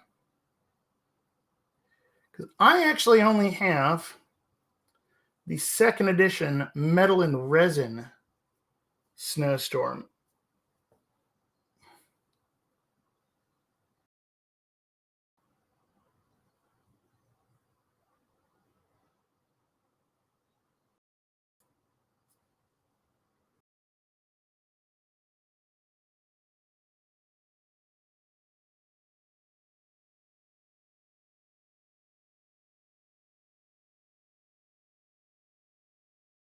There we go. I got that ribbon. At least got a little bit of green base on it. Yeah, I dig Snowstorm. Honestly, he's got his head. So there's the second head sculpt of him. There is the second ed metal and resin. There's the one where Snow is kind of cowering in there, which I really like. There was the one where it's like the big ram's horn one. Like, yeah, there were like 2 second ed sculpts, right? I think, because then there's also the new one that came in the raspy box. I might be exaggerating the number of sculpts. So he's either had 3 or 4 other sculpts that are not this guy. And I've only got the second ed one. Yeah, I think there were 2 sculpts in second ed. One of them I really liked. One of them I was not a big fan of.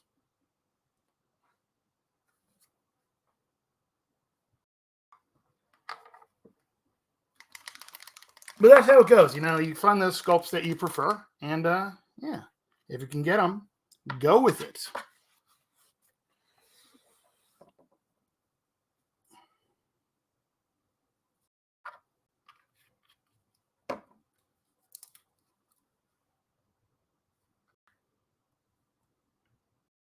Oof.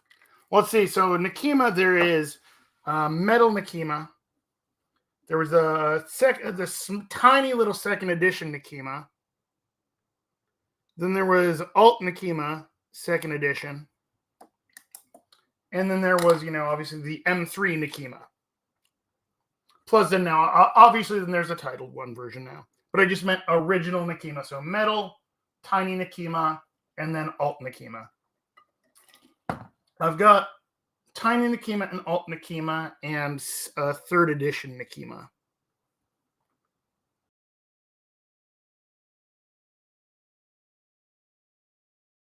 And I should double check. I cannot remember if I have picked up Nekima 2 yet or not. I should double check that.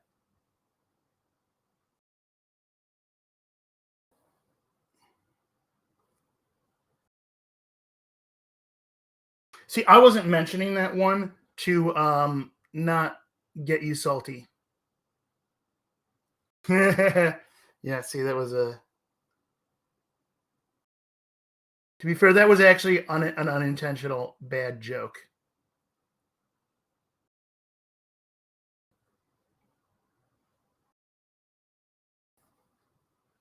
Because they're fish, they live in the sea.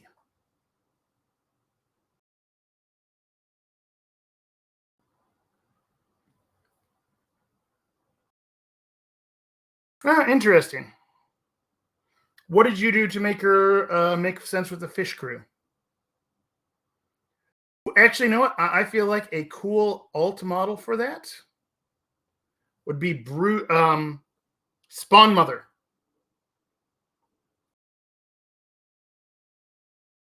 I think Spawn Mother could make a nice fish Nekima 2 alt.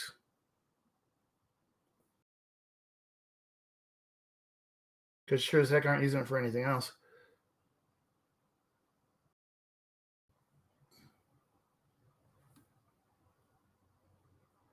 Well, okay. So I have been as we've discussed before, I love to come up with ridiculous, silly crews, such as Titania and Titanian Marcus because mutated dinosaur. I was thinking go with a Zoraida crew. Because so Zoraida with Marcus and bring the Spawn Mother, because then he can mutate the Spawn Mother. Now, I have not looked at this too terribly closely, but it could be interesting.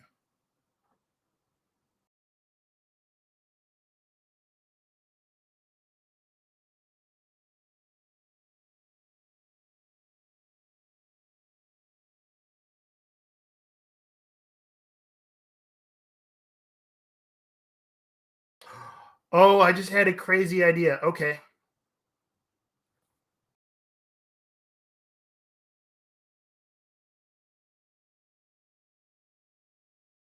bring her into the because she's got that ability where she does something when you remove her egg tokens, right? I can't remember what it is.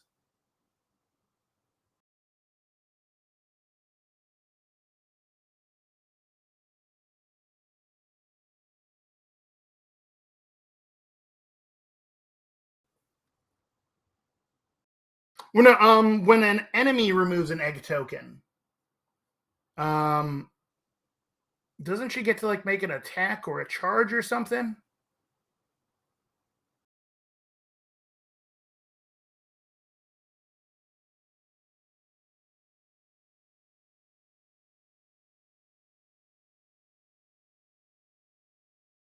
Like I would literally pull it up in the app right now, but I'm painting. So okay, stupid idea. Here's an incredibly stupid idea that might be amazing.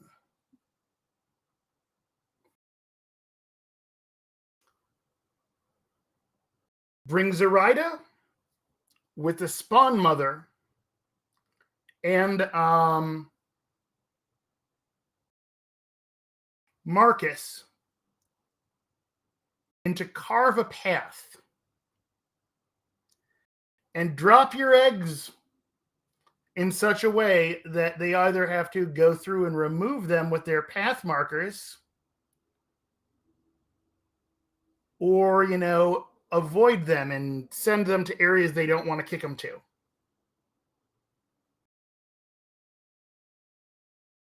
Now, this is feeling like an incredibly stupid idea that could be amazing.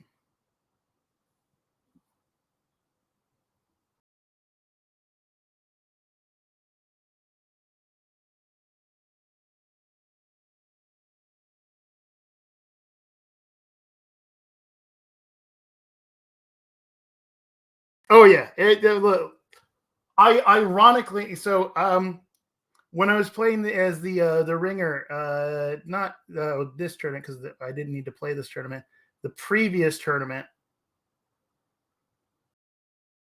I got the Zoraida and Marcus Alligators of Doom kind of working. It worked surprisingly well. Like it had enough sauce to it to merit trying it out more and actually tweaking the list from being a ridiculously stupid list to maybe a slightly less stupid list, but delightfully silly.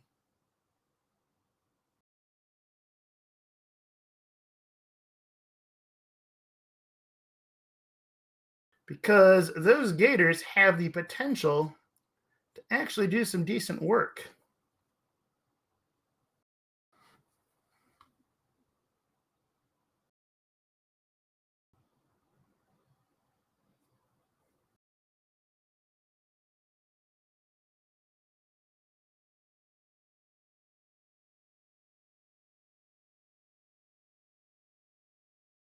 Although in that crew, it might actually behoove me to, instead of doing Marcus 1, swapping it out to Barcus.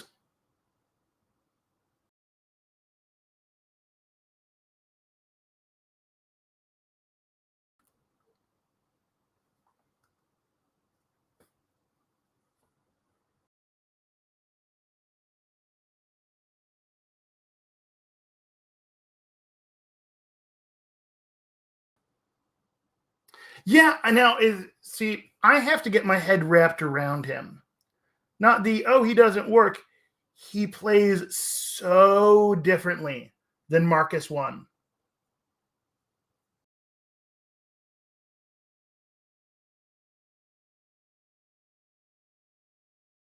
And that it really is it's just getting the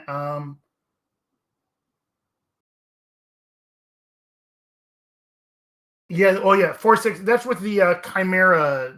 That's his damage potential with a Chimera.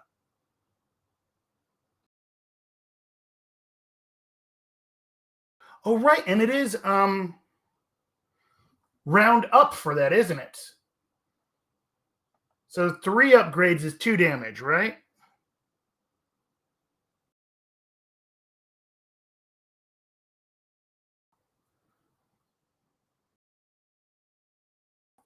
You know, it's good that there was that reminder in the new errata there about how rounding works. And I do enjoy that they added the clarification in there of these are the specific times when it is round down. Because before I always had to hunt for that. Because I could never remember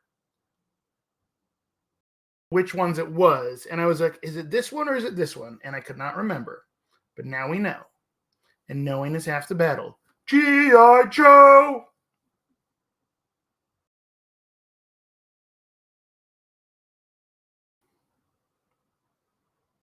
So yeah, 3, that's easy to get. Shoot. For some reason, I was thinking it was round down. I'm thinking that was hard.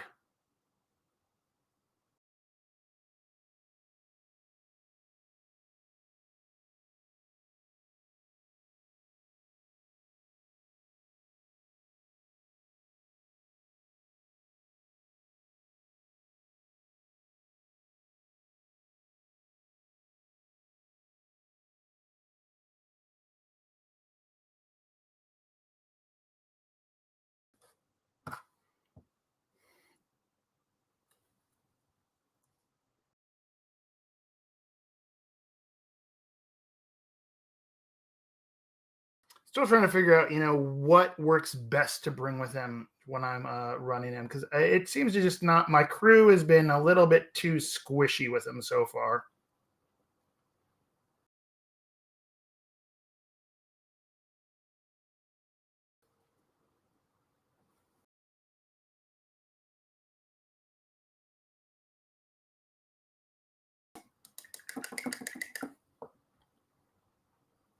All right, I'm digging that. All right, let's go with a little bit more on his skin. Yep, your skin here.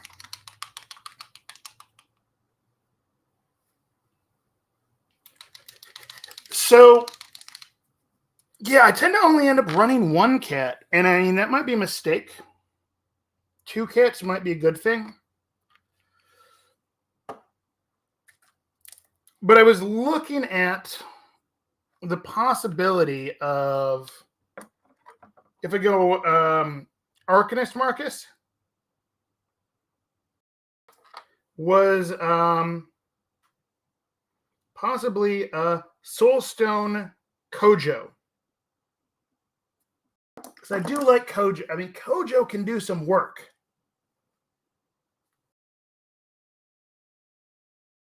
But when I run into people who know that Kojo can do some work, they kill him really fast.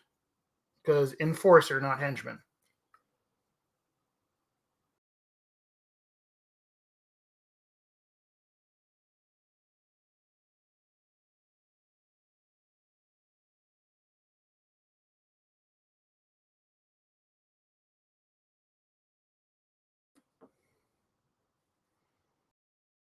Because, the Anger Monkey has done a lot of really good work for me. I mean, I've had him kill Yan Lo on turn 1.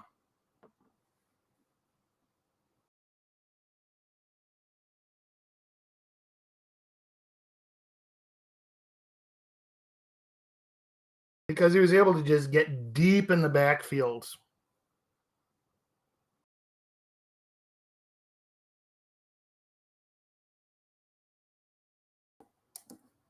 Oh no, that was against Bostwick. That was against Nick Bostwick.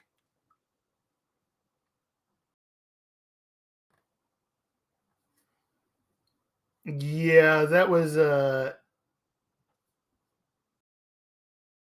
the thing is the funny thing with that was I had the cards in hand to do exactly what I ended up doing. And then I just top decked everything I needed.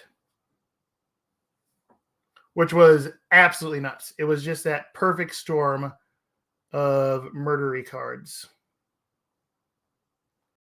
Yeah, he needed to get off the his bonus action to shove everyone away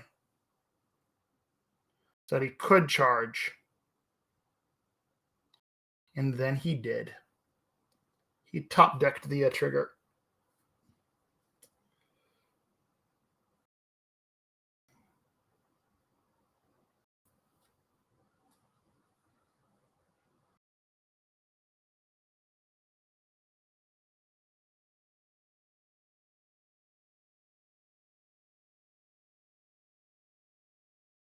And that was one of those situations. So I had assassinate on Yanlo. So I mean, I gave up the the first point of assassinate to get the second point. But if you can take down someone like that turn one, you take them down.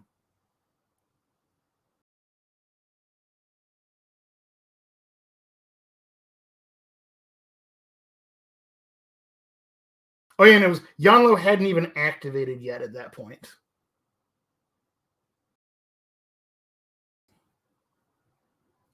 So there was a good deal of salt involved with that.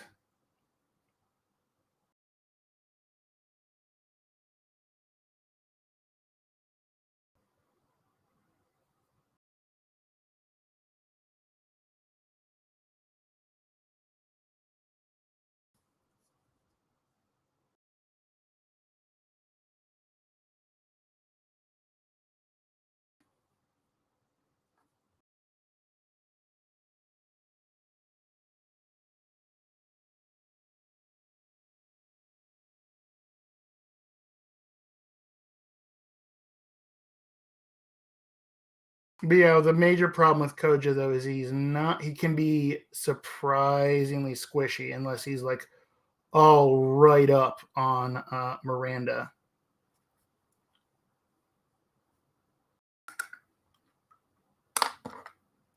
Or Miranda, is there to keep him up.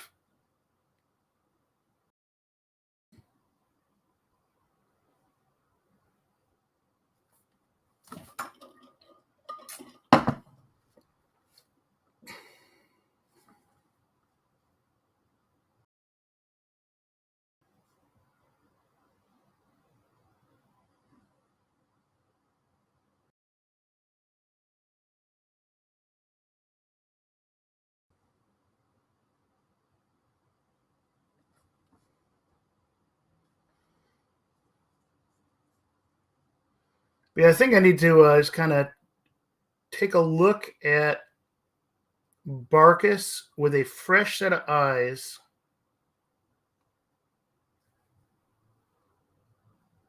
Without looking at how I normally run him as Barkus one. Because he plays so differently. Right. There you are.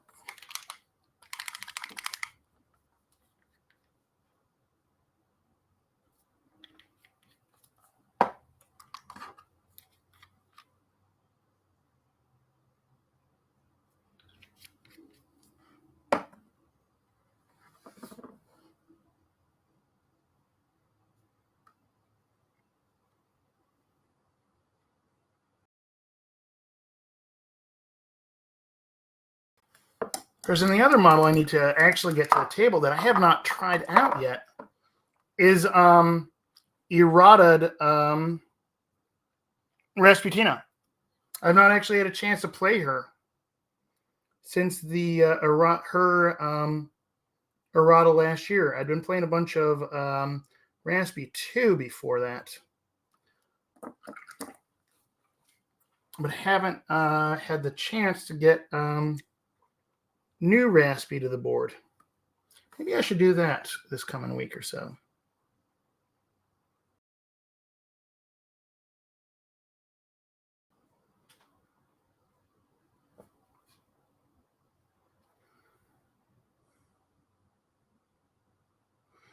So that's the problem. I want to try all of the things, and there's only so many days, chances to play. You have that mission. So far, your mission is fairly successful.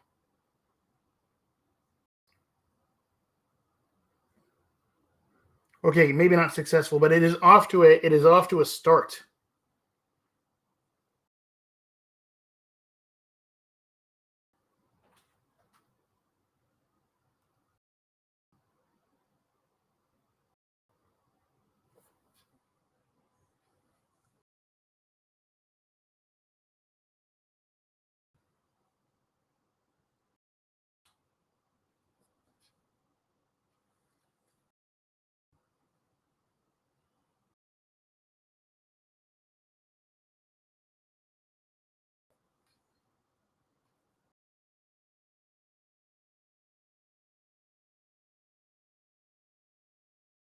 Although that crew was fun to paint, though, I do enjoy the models from the witness keyword. And I'm really happy with how Lowheath and the Soulstone Gammons turned out. The effect I went for with them on the color shift paint was lots of fun.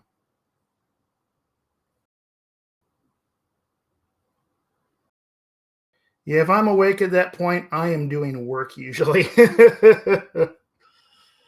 I am sculpting or doing animation or painting. It's nonstop.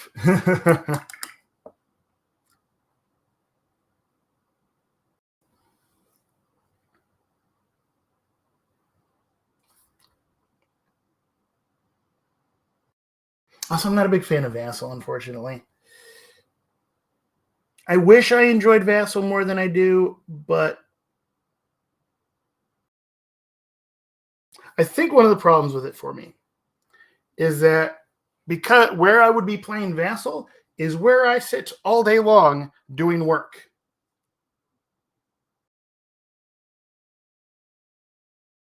Since I work from home at my computer that I would play Vassal on. So it does not feel like a break then.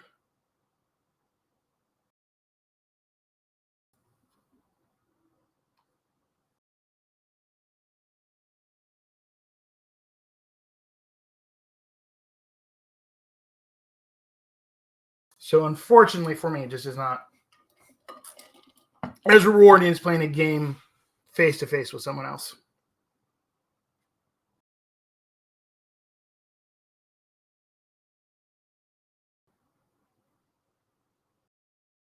Like I really do wish I enjoyed it more, but it just doesn't tap that right spot in the brain for me, I guess. The funny thing is, like, I do play board games online with friends sometimes. I use a Board Game Arena. I love Board Game Arena. Yeah. I think the stripped down layout of it also kind of doesn't quite tap the happy brain chemicals section in my noggins.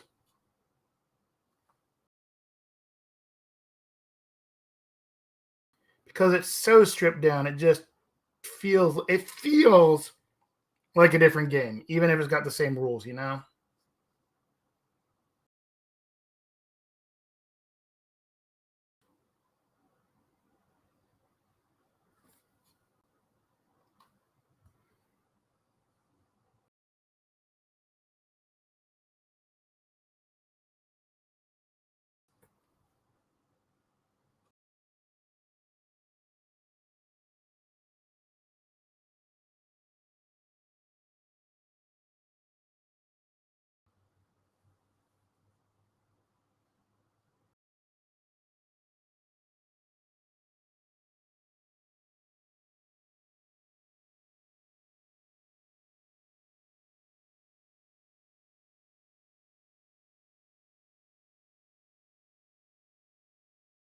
Again, I totally get that. It definitely helps. Everyone who I've seen who's played it a whole bunch has become just a better and better player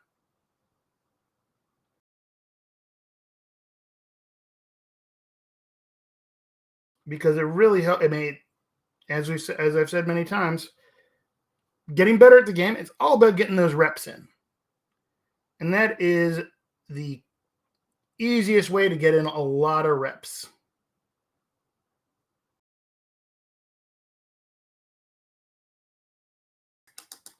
Short of, say, having a like a roommate who also plays.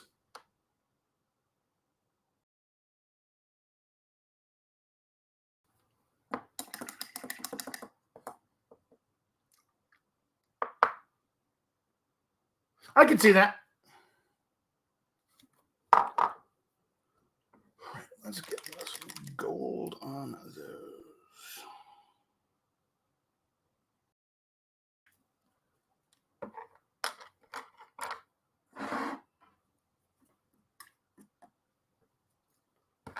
And I do think it is very important. It helps get a lot of data.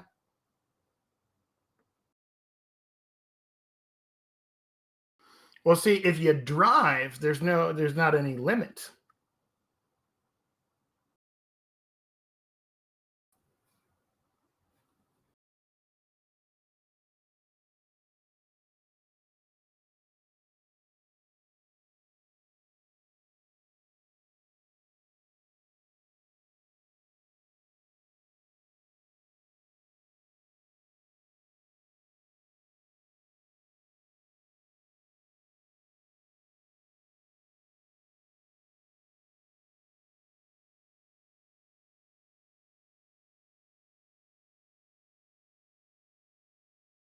I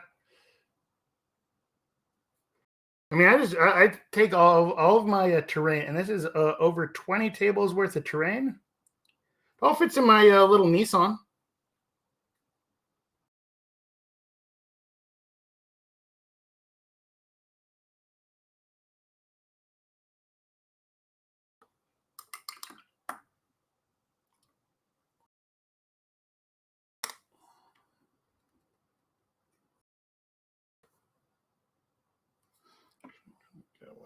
No, nope, there it is. Hello, that's the one I was looking for.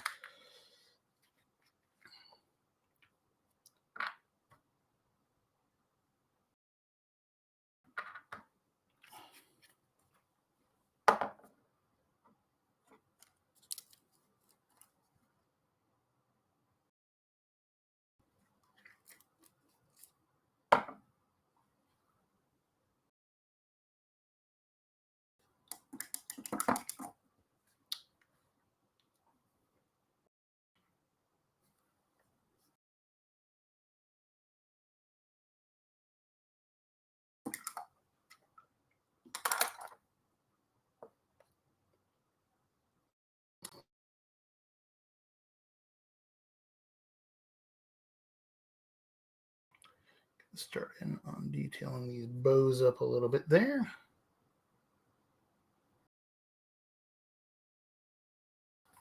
Before I get too far on the beard, and then I will totally end up, accidentally hitting the beard with just a big old splotch of red once I get it all worked all the way up to white. And that would make me sad.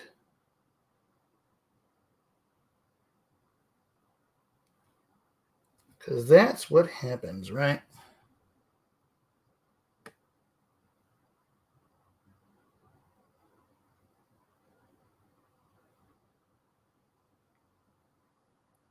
There we go.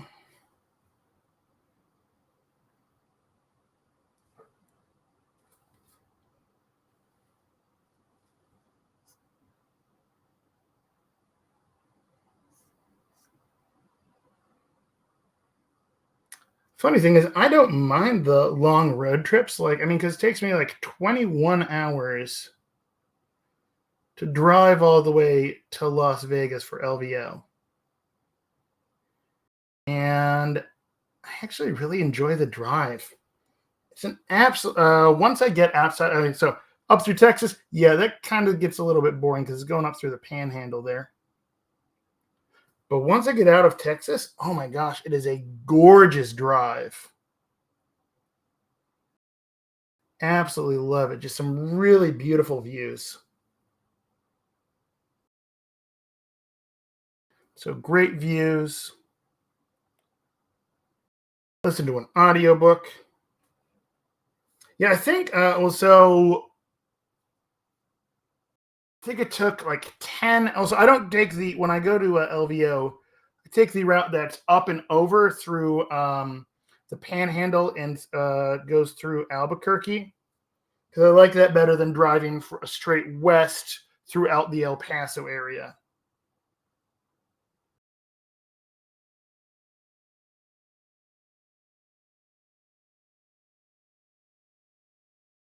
They're about the same time, but I prefer the northern route.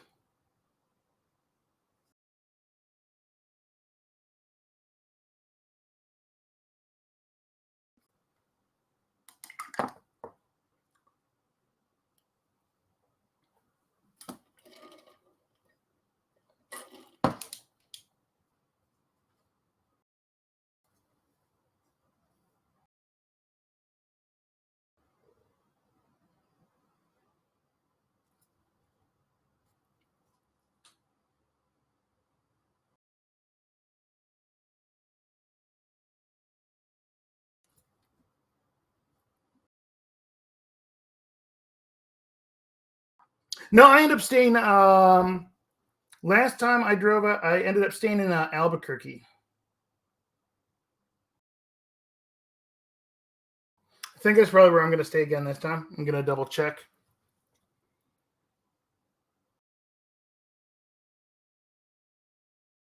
Because, yeah, from Houston to Albuquerque, it's about a 12-hour drive. And then from there to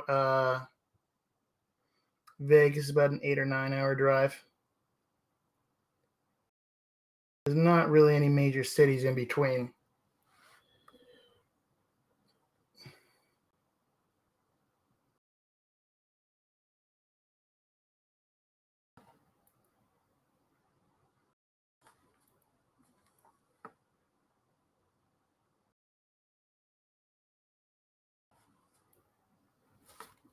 But it's kind of, just a nice out in the middle of nowhere trip for large portions of it, and is really enjoyable, actually.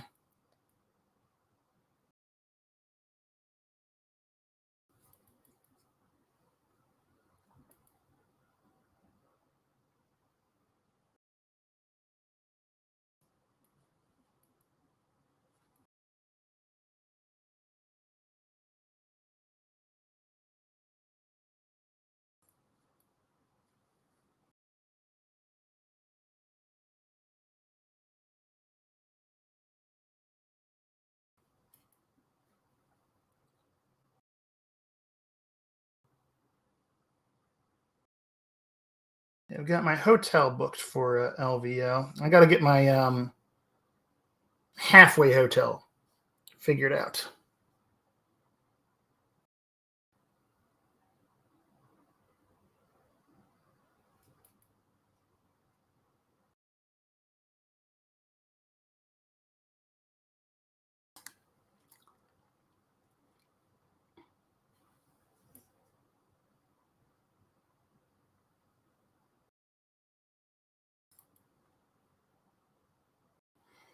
No, not staying at a halfway house. The halfway hotel, the hotel that's halfway between, Okay, I mean, technically it's a little more halfway between, but the hotel I stayed on, end of day one.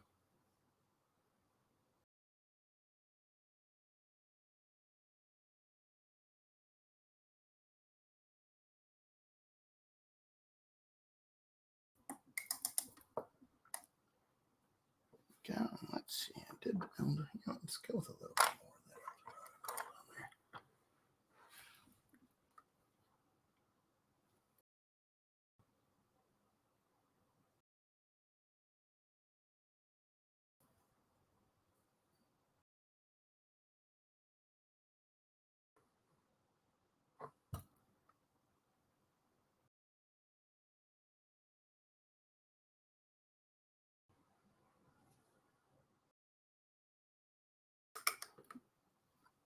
All right, what was the next one up? I think that was Genie Gold. Yep.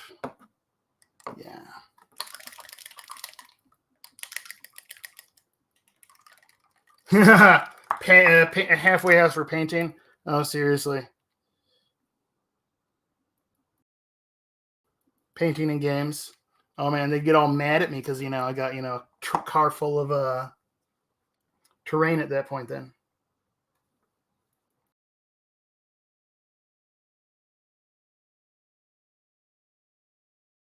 I can stop whenever I want.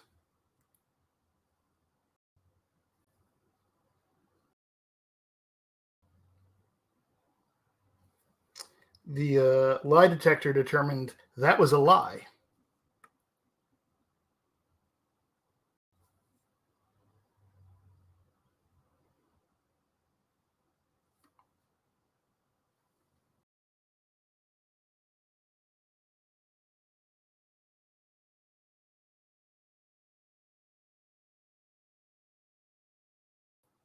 And the sheer number of models I have is kind of ridiculous.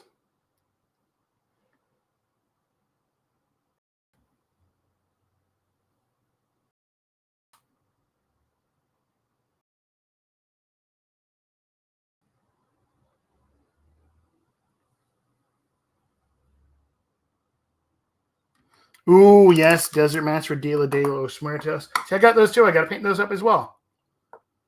All right, what do I got? Yeah, I'll use this as just a final little golden highlight.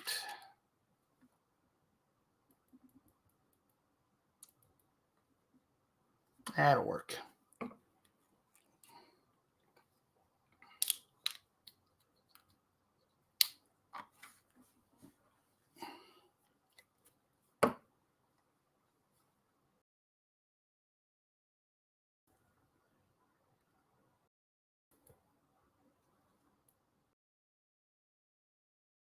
I need to actually finish off making all of the desert bases to put those out into the world. Or did I? No, I finished the railroad bases, not the desert bases. Gonna actually put those out into the world at some point. It's kind of just waiting for the right time to do it. Ooh, maybe leading up to LVO would be a decent time to do that. Yeah.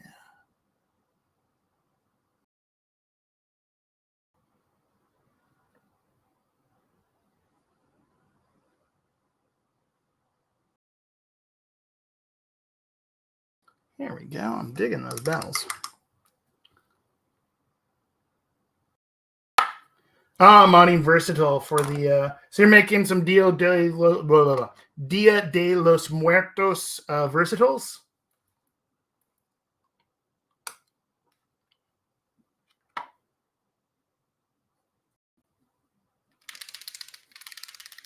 So let's go with more on the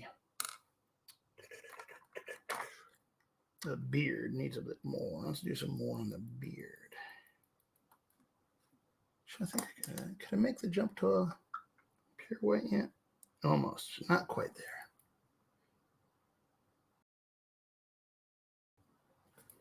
Close. Very close. Oh my god. You made the brutal emissary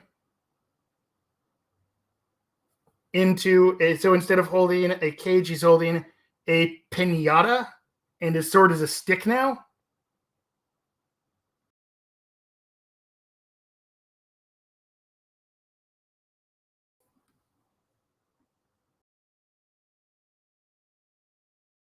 That is amazing. You need to send me a picture of that. I need to see that. I need to see that now.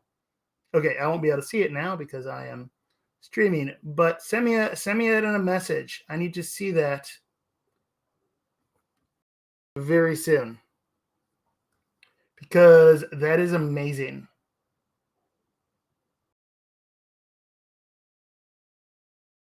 So something hilarious on that kind of thread there. So back in second edition, you could Abuela had an ability called Shotgun Wedding, where she could take any non-family and make them family. And so I had a friend who he liked to take and do that to a peacekeeper. But what he had me do was now this was before I was doing the digital sculpting and printing stuff. He had, at some point along the line, he got a spare abuela. So he had a spare sombrero from abuela. And so he got me to, out of green stuff, sculpt a poncho, a Mexican poncho for the peacekeeper to wear, and then put the spare sombrero from abuela on the peacekeeper.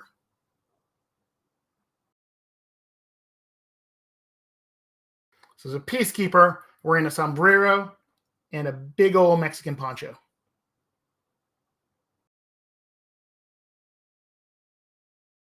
One of the most ridiculous things I've ever made, and I love it so much.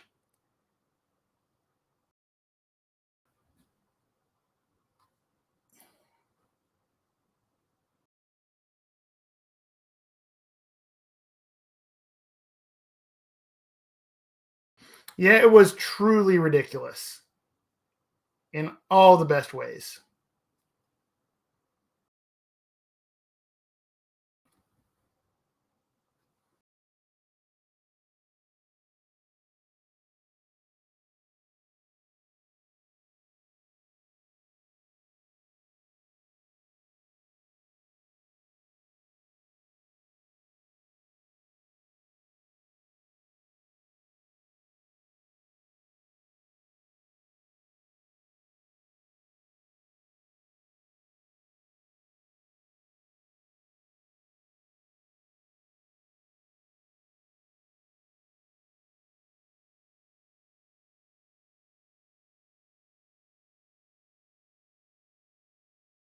Because I love a good old-fashioned, handmade conversion like that.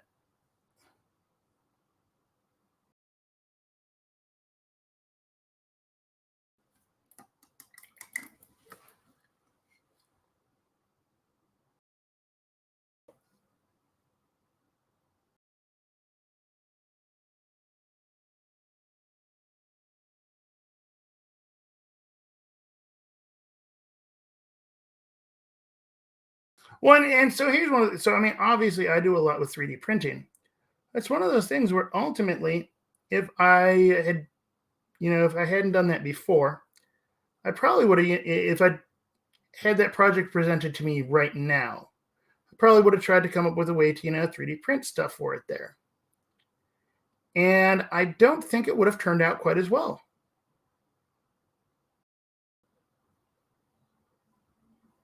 Which is the funny thing.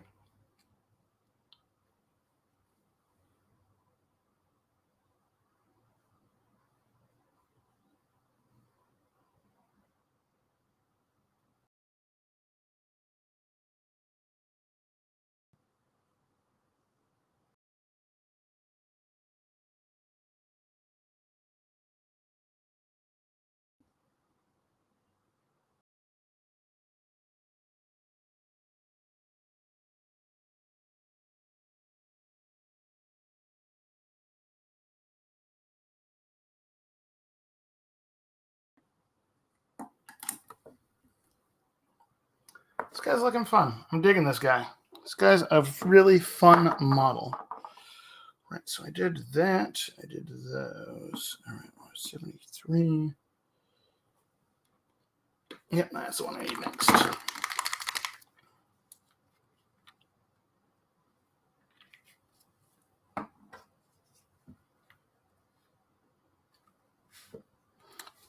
Oh goodness, shit. Shit.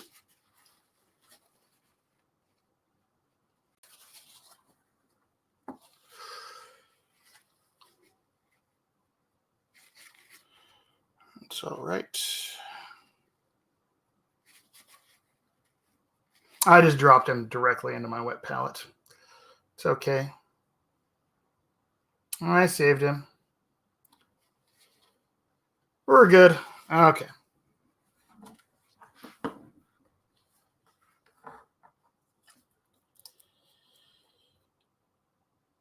Oh, goodness.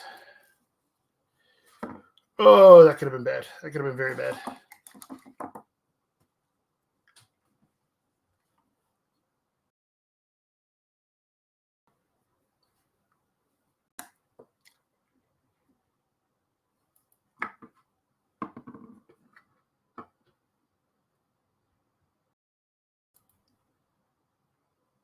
Oh, yeah. Are you joking or did it actually, bleep? Because that would be kind of crazy.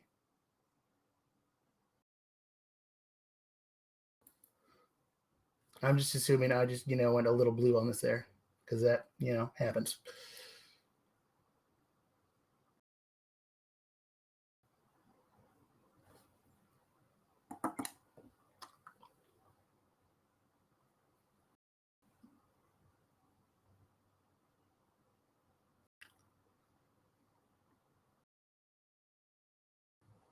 I owe Waldo Swearjar some money. Yeah, fair enough. Fair enough.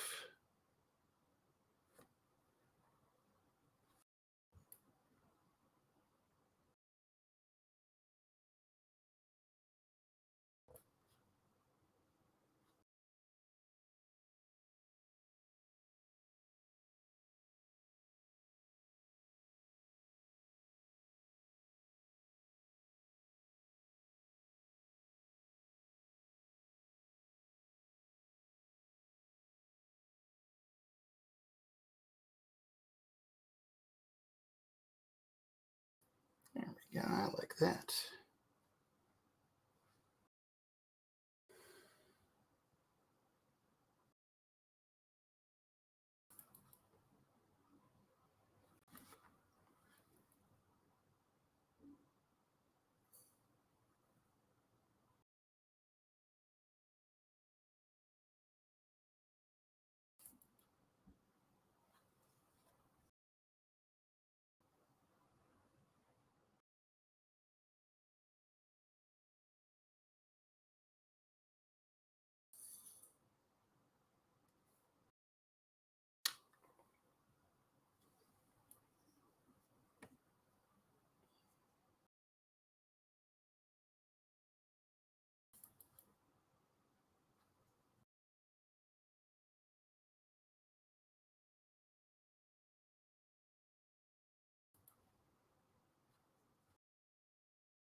Yeah, I'm liking how this hoof is turning out.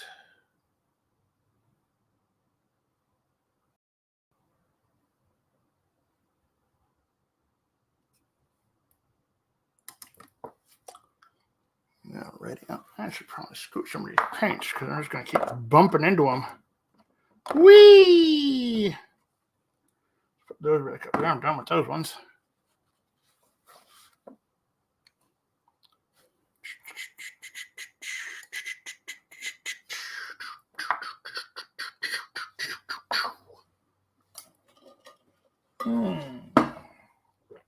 Water, good.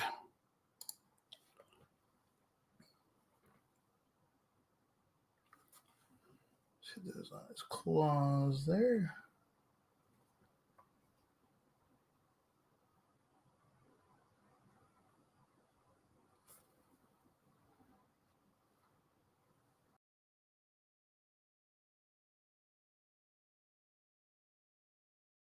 Nice. Alrighty.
go.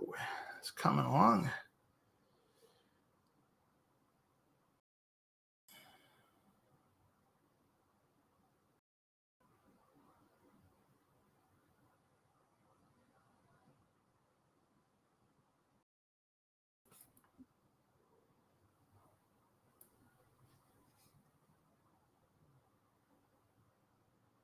Such a great model. I'm really enjoying this guy.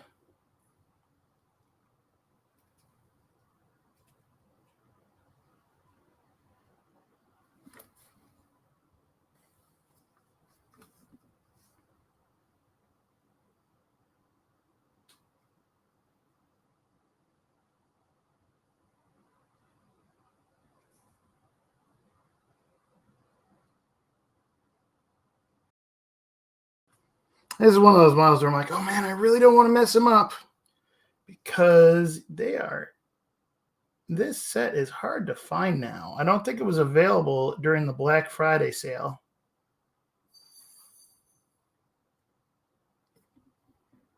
Correct me if I'm wrong, but I think it's, I think it is completely out of print now.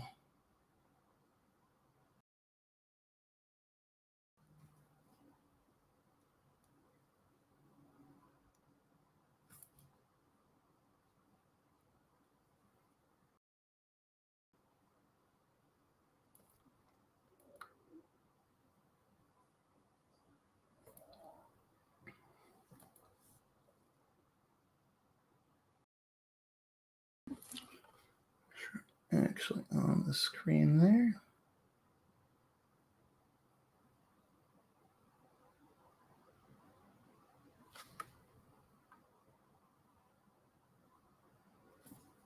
Because I know one of my local guys was looking at wanting to get it because he's doing the, I'd mentioned before, he's doing the Dreamer Crew, the Christmas theme. He's converting a Dreamer Crew to be Christmas themed. And he was thinking, some of the models from this box would make really great models for that, but he has not been able to find it anywhere.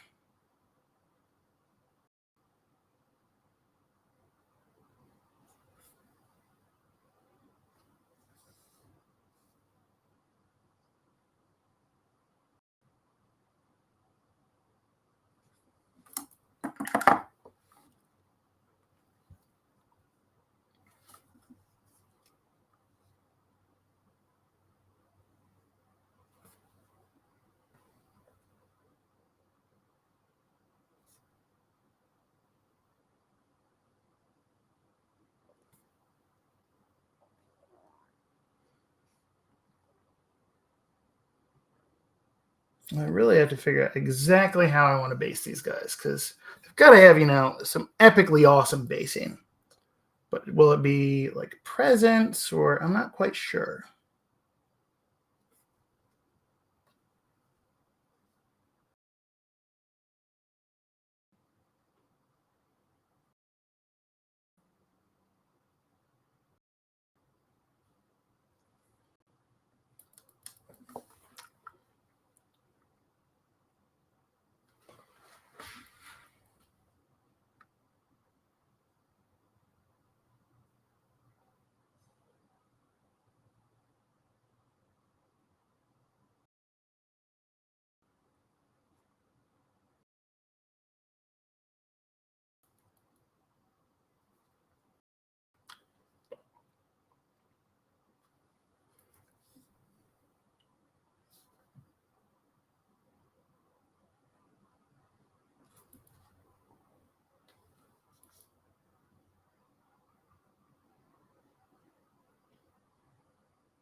Needs a little bit of medium in it.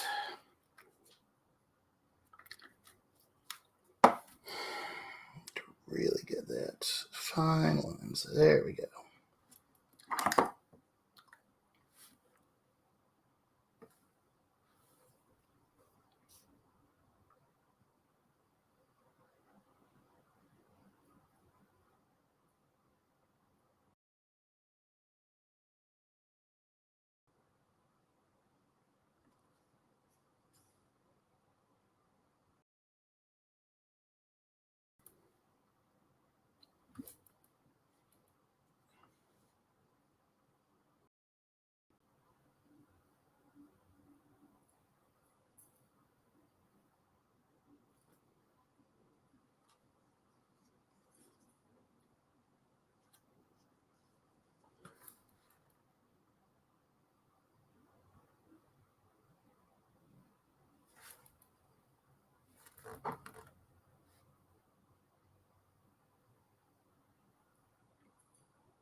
go.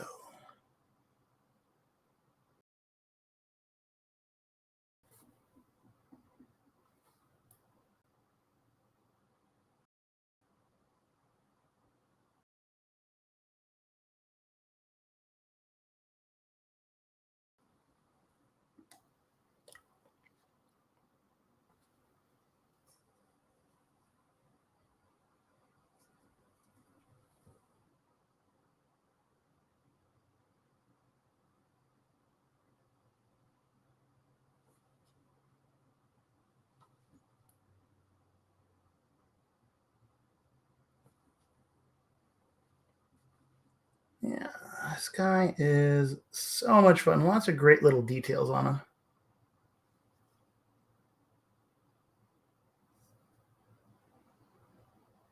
Of course, then once I'm done here, I've got to go finish some animation work, and also read over the errata and see what the changes are.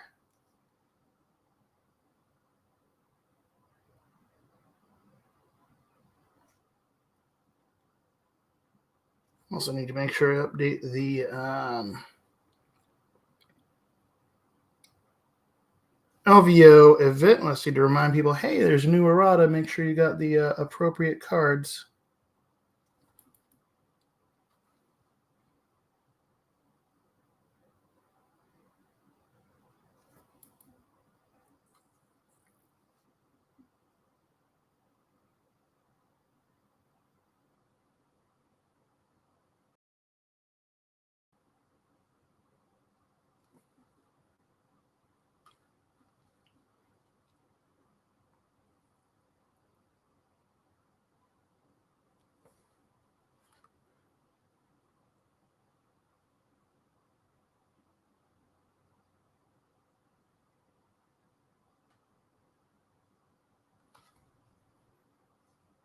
Digging those horns.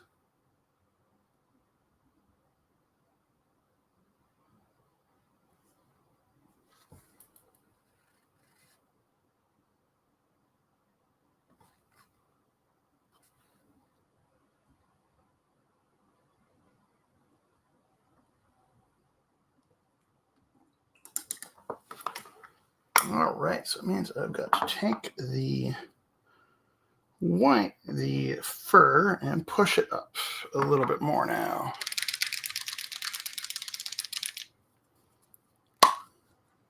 That fur trim just needs a little bit more push, and then I guess white, pure white on the beard, and I can just finish his face off. There we go. Yeah. No, I don't like the mix. Well, I guess maybe. See if hitting those with pure white will just do what I need. No, I guess I don't have white there yet. Let's add some medium to the pure white.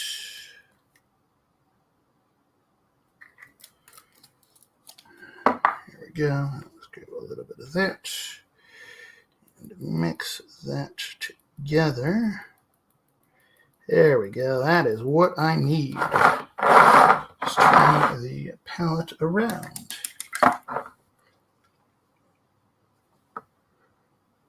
Oh, that's a little bit too thin.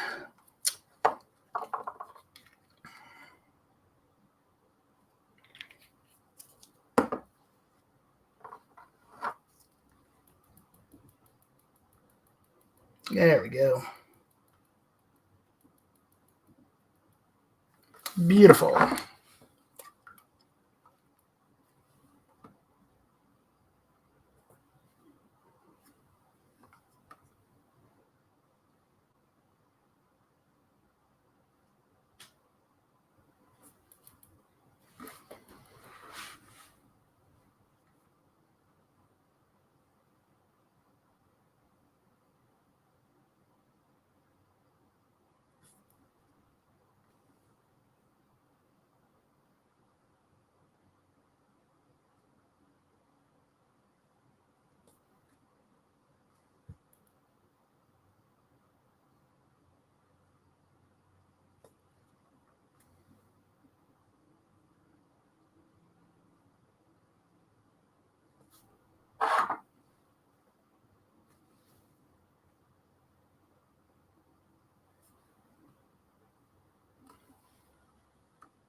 There we are. This is looking nice. I'm really digging this guy.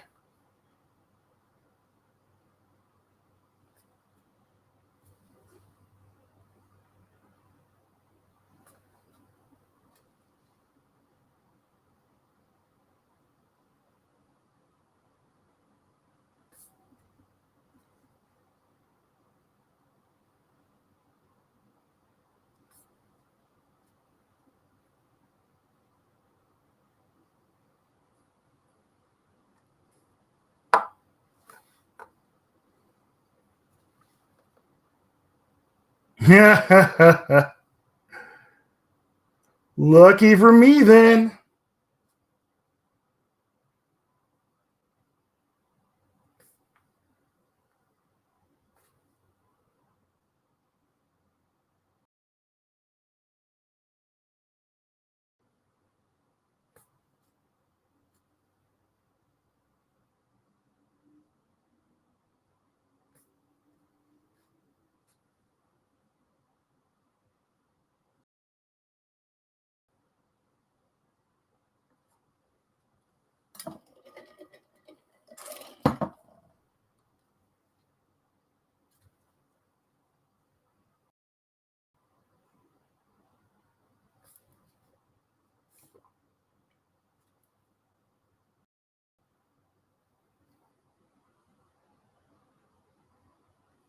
Hey, well, have a good one. Oh, make sure you drop me some pictures of that of the pinata guy, of the pinata emissary, because I need to see that. I need more pinata emissary in my life.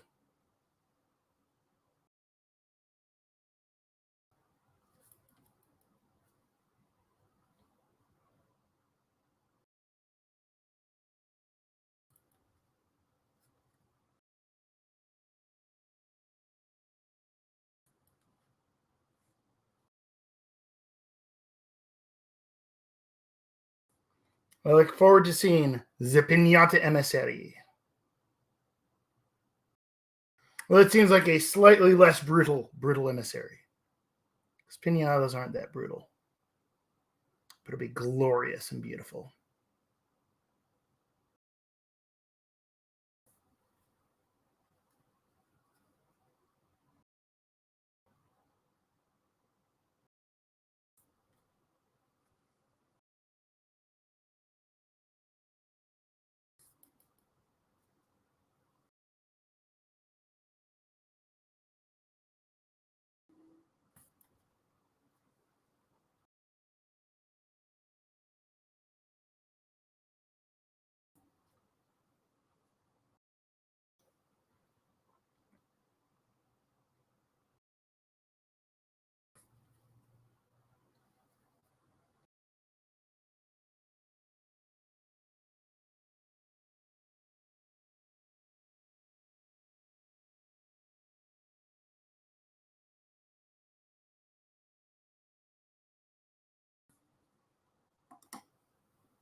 Oh yeah. Oh, you don't want to use the Willow link. Remember, it's not the Willow link anymore. It's the Linktree one now. The Willow link one isn't where Willow went weird and stuff. Like I couldn't get in there and update it anymore. Or like, well, I mean, I could get into it and I was updating it, just the updates weren't populating. So I started using Linktree.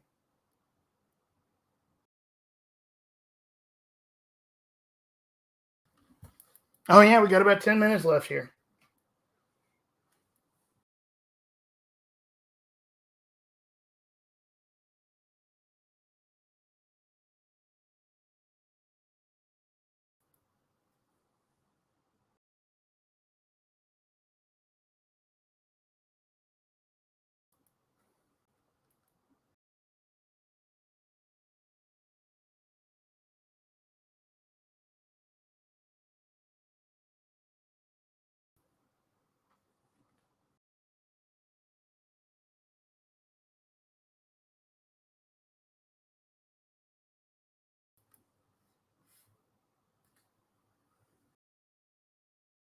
There it is. Yeah, so I've been talking about the heavy metal Santa that I sculpted for a local painting competition. Definitely go on my Instagram there and check that out. I am really proud of that, and it was really cool to. So what they did, they 3D printed it, and then they had the painters showed up to the game store, had no clue what they were going to paint, and then they had 8 hours to paint this 72 so 72 millimeter scale, so same scale as like the iconic Malifaux models. And so they had 8 hours to paint that up in store. No airbrushes allowed, just because they didn't really have a room for a proper airbrush setup, nor plugs for it, so they just said no airbrushes. And so it was impressive to see the last post I did on Instagram was some of the top 3 finishers and the other honorable mentions from it.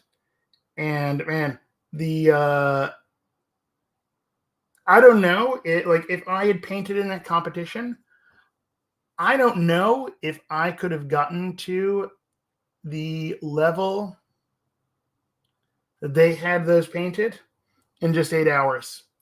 Heck, I don't know if I could get some of them. I don't know if I could get to that level at all with how good they were. It was truly impressive and quite humbling to have such talented people painting something that I had sculpted. It was a truly surreal experience, and I loved it. It was really cool to judge because, obviously I sculpted it, but then they had me judge the contest as well.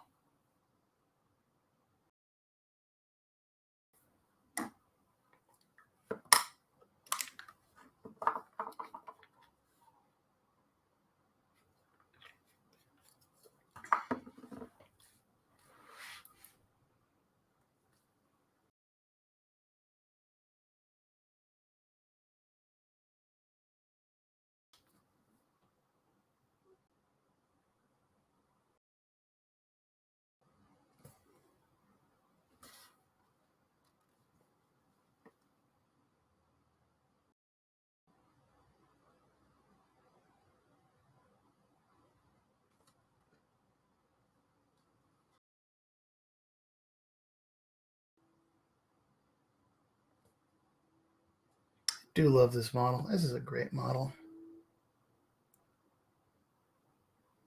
It's got to be a fun crew to just paint all together.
There we go. This is looking lovely.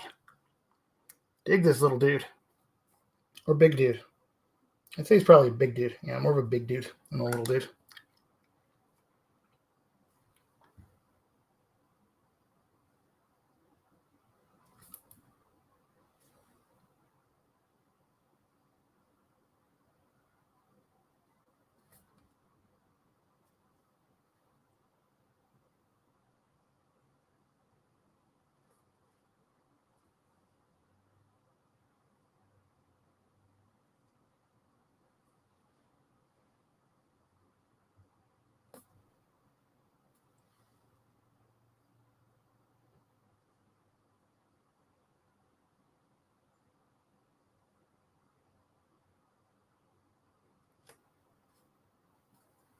go. This guy's coming along so nicely. I do love this.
And I totally forgot to hit this area with this code. High five, Doug. There we go. It's gonna make that area pop really, really well.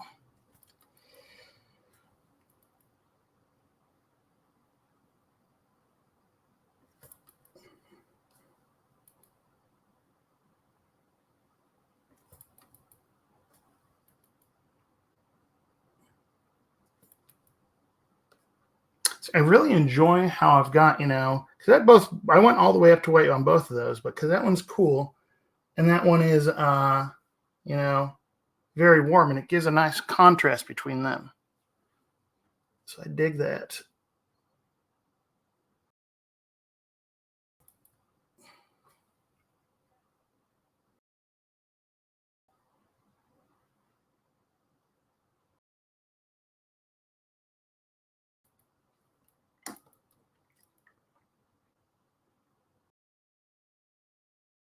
All right, yeah, I guess got about 2 minutes left here. So obviously not going to quite finish them up tonight, but this is, really a centerpiece kind of model. So hopefully next time I paint, we can get this guy finished up. Unless I decide to finish him up before then. Who knows? We'll see. Whee! All righty.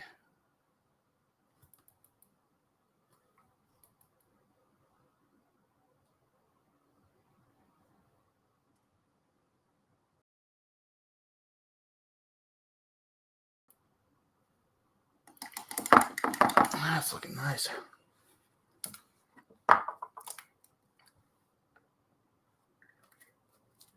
Yes. Oh, and hopefully I'll tune in for that. That should be nice. I like watching Vyric paint. He's fun to watch paint. Paints crazy fast. It's kind of insane. But yeah, so looks like that is our time for today. I'm really happy with how this guy's turning out so far. So yeah, thank you all for tuning in. Have a wonderful, wonderful evening, and stay weird, everyone. See you soon.